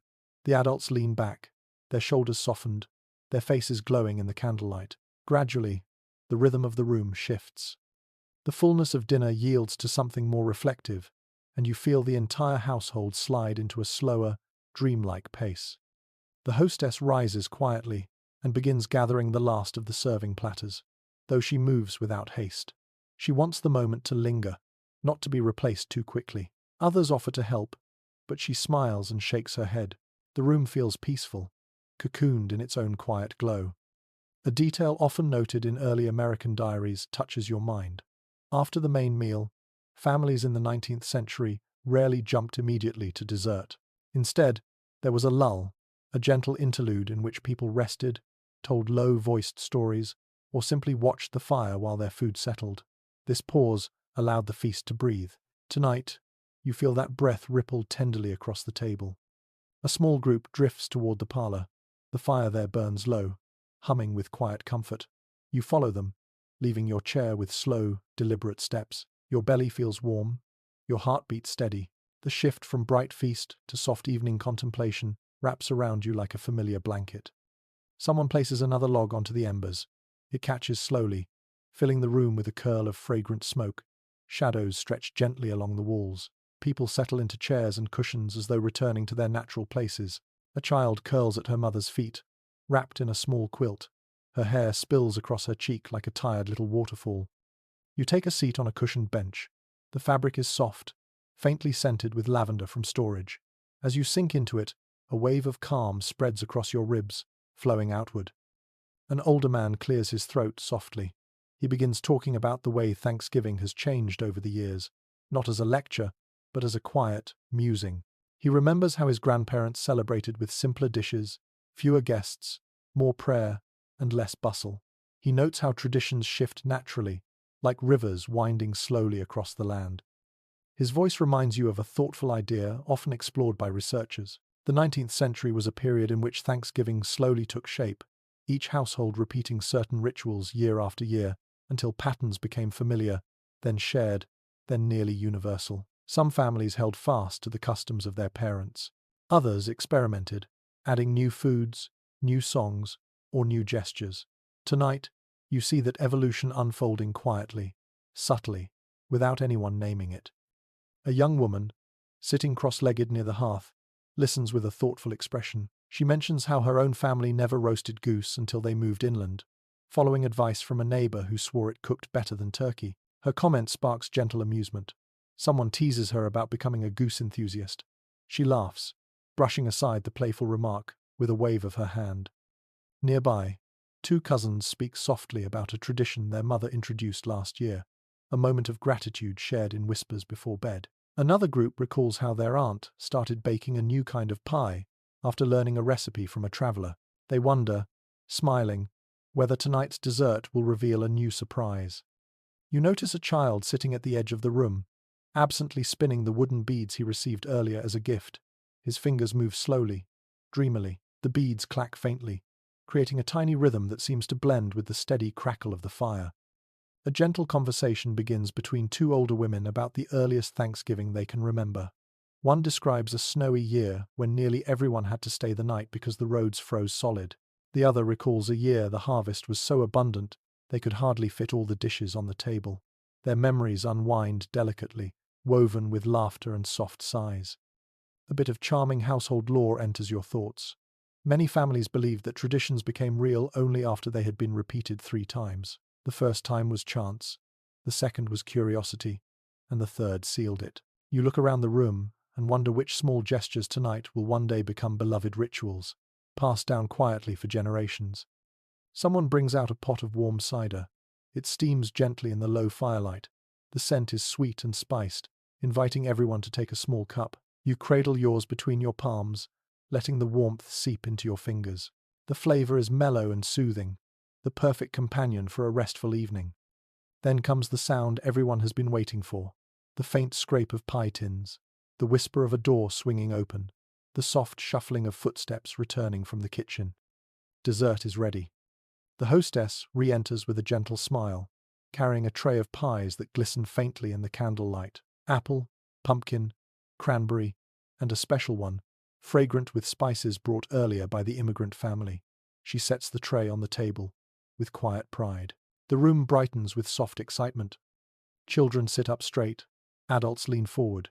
You feel the mood lift just slightly, warmed by anticipation rather than hunger. Slices are served carefully. The apple pie glows golden with cinnamon. The pumpkin pie carries a deep, earthy sweetness. The cranberry pie shines with rich ruby tones, and the spiced pie releases an aroma unlike any other dish tonight. People murmur their delight, exchanging small looks of surprise and appreciation. A small boy takes his first bite and closes his eyes in bliss, announcing that he has discovered his new favorite food. Laughter ripples around him. A woman teases that he says the same thing every year, no matter which pie he tries first. As the room enjoys dessert, conversation grows even softer. People discuss how this year's feast compared to years past. They praise the pies, share gentle compliments, and offer quiet thanks. The atmosphere becomes almost dreamlike, as though wrapped in a warm, slow-moving cloud. Gradually, plates empty again. People sink deeper into their seats. Some rub their stomachs with exaggerated groans. Others simply smile with sleepy contentment. A few children begin nodding off, their eyelids fluttering. You sit quietly, letting your senses absorb everything. The scent of pie lingering in the room, the gentle glow of the fire, the rising quiet of satisfied guests, the soft cadence of voices winding down. Thanksgiving has nearly traced its full arc, from morning bustle to afternoon warmth, from lively conversation to reflective calm, from hearty feast to soft dessert. The day has begun to settle. You feel yourself growing heavier, your mind drifting gently. The room shifts into a peaceful stillness, preparing for the final tender moments of the holiday's long, glowing story. You rise from the bench slowly, feeling the soft weight of the meal and the warmth of the room settle deep into your limbs. The guests begin drifting away from the parlor in small waves, some returning to the dining room to help gather plates, others moving toward the bedroom hallway, their voices softened into murmurs by the calm of the late hour. You remain for a moment, listening to the quiet breathing of the house as it settles into its final rhythm of the night. The air feels different now, softer, dimmer, as though every sound has wrapped itself in a layer of wool. You make your way down the hallway and enter a small bedroom lit by a single oil lamp. The flame glows faintly, its reflection trembling in the glass pane. The room feels warm but still touched by the hush of nightfall. A detail often recorded in 19th century letters drifts gently into your mind. Guests who travelled far for Thanksgiving usually stayed the night, often sharing beds or bundling together under thick quilts on the floor. No one minded the closeness. In a world shaped by long distances and limited travel, nights like these turned crowded rooms into havens of comfort. Inside the bedroom, quilts lie folded neatly at the foot of the bed. Their colours are faded from years of washing, their patterns stitched with care by hands that likely repeated the same motions winter after winter. When you run your fingers across them, the fabric feels soft and slightly textured, warmed by the memory of countless seasons. A young woman prepares the bed by smoothing the top blanket and fluffing a small pillow stuffed with feathers. The pillow feels light and airy when she presses it gently. She places it carefully against the headboard, as though making the space ready for dreams. Nearby, a boy and his cousin talk quietly about the feast. Their voices rise and fall with the sleepy rhythm of children fighting exhaustion. One mentions the apple pie. The other insists the cranberry pie was better. Their debate drifts into a long yawn. Before long, both boys need to rub their eyes to stay awake. A small detail from family collections slips into your thoughts. Children in the early 1800s often slept bundled under quilts so heavy it took two hands to lift them. The weight offered warmth, yes, but also a gentle, calming pressure. You watch as the young woman helps the boys climb into the bed. She tucks the blanket around their shoulders with careful precision. The boys sigh with contentment as soon as the quilt settles over them. Across the hallway, a woman prepares a second room for visiting relatives. She places a ceramic pitcher filled with warm water beside the wash basin. Steam rises gently from its spout. She folds a towel and lays it next to the basin, smoothing its edges with a tired but tender gesture. You continue through the house, observing each quiet ritual that guides the night to its closing chapter. An older man sits near the hearth, polishing his spectacles before placing them into their small wooden case. A mother braids her daughter's hair loosely so it will not tangle during sleep. A teenage boy checks the latch on the window, making sure the cold night air will not find its way inside. As you pass another room, you hear soft laughter. Two women reminisce about past Thanksgivings, their voices dipping into warm, nostalgic tones. They recall moments from childhood, relatives long gone, small mishaps that have turned into cherished stories. The sound of their memories lifts gently into the air like the glow of the lamplight. A thoughtful idea often considered by researchers floats through your mind. Some believe the quiet hours after a holiday feast reveal the true character of family life more than the celebration itself. The shared labor, the easy conversations, the simple acts of caring all create a deeper sense of unity. Watching the house settle now, You feel that truth resonate softly. You move toward another doorway, where a small girl sits on the floor with her new cornhusk doll. She rocks it gently in her arms, humming a soft tune that mirrors the lullaby her mother sang earlier. Her eyes grow heavy, but she refuses to let go of the doll. Her mother steps in quietly, lifting her into her arms with ease. The girl snuggles into her shoulder, surrendering at last to sleep. The house grows quieter still. You can hear the faint rustle of quilts, the soft groan of floorboards adjusting to the cool night air, the muted whisper of distant voices fading into stillness. The fire in the hearth burns low now, casting one last pool of warm light across the floor before settling into a gentle glow. You step outside for one final breath of fresh air. The yard has grown even colder. Frost glitters across the grass like tiny stars fallen from the sky. The moon has climbed higher, its pale light tracing soft silver edges along the barn roof and the bare branches of nearby trees. The world feels suspended, hushed, held in place by the peace of the night. You stand there quietly, absorbing the stillness. The events of the day settle into your mind. The morning bustle, the kitchen symphony, the neighborly exchanges, the music, the gathering, the debates, the feast, the lingering warmth of companionship. Each part of the day feels like a bead on a string, connected by the simple thread of gratitude. When you step back inside, the warmth greets you instantly. You return to the parlor and ease into a chair near the fading fire. The embers glow like a final whisper, soft and steady. You close your eyes for a moment, breathing deeply. The scents of the day linger faintly. Cinnamon, roasted meat, sweet cider, wool warmed by firelight. The house now rests, and so do you. The night deepens gently around you. The embers in the hearth sigh, settling into a soft bed of glowing orange. Each flicker of fading light seems to stretch time a little longer, slowing everything into a quiet, calming rhythm. You let your breath match that rhythm, smooth and unhurried, letting the last traces of the evening soften inside your chest. The bustle of the day feels distant now, like a warm memory drifting behind a thin curtain of sleep. The laughter, the voices, the footsteps across wooden floors all fade delicately into the background. Only the tender afterglow remains. The house feels wrapped in its own quilt of silence, layered with the scents of pies and warm bread, the echoes of soft conversations, the warmth of shared gratitude. You picture the fields outside resting under their frost, untouched and peaceful beneath the rising moon.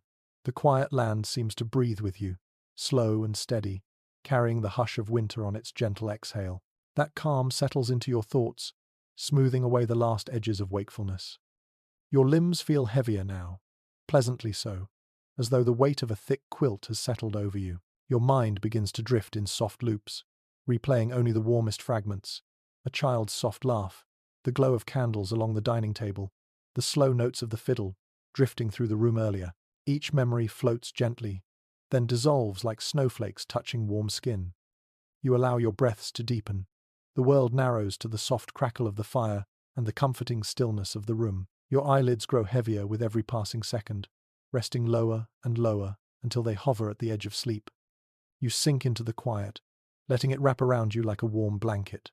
The night holds you safely, peacefully, completely.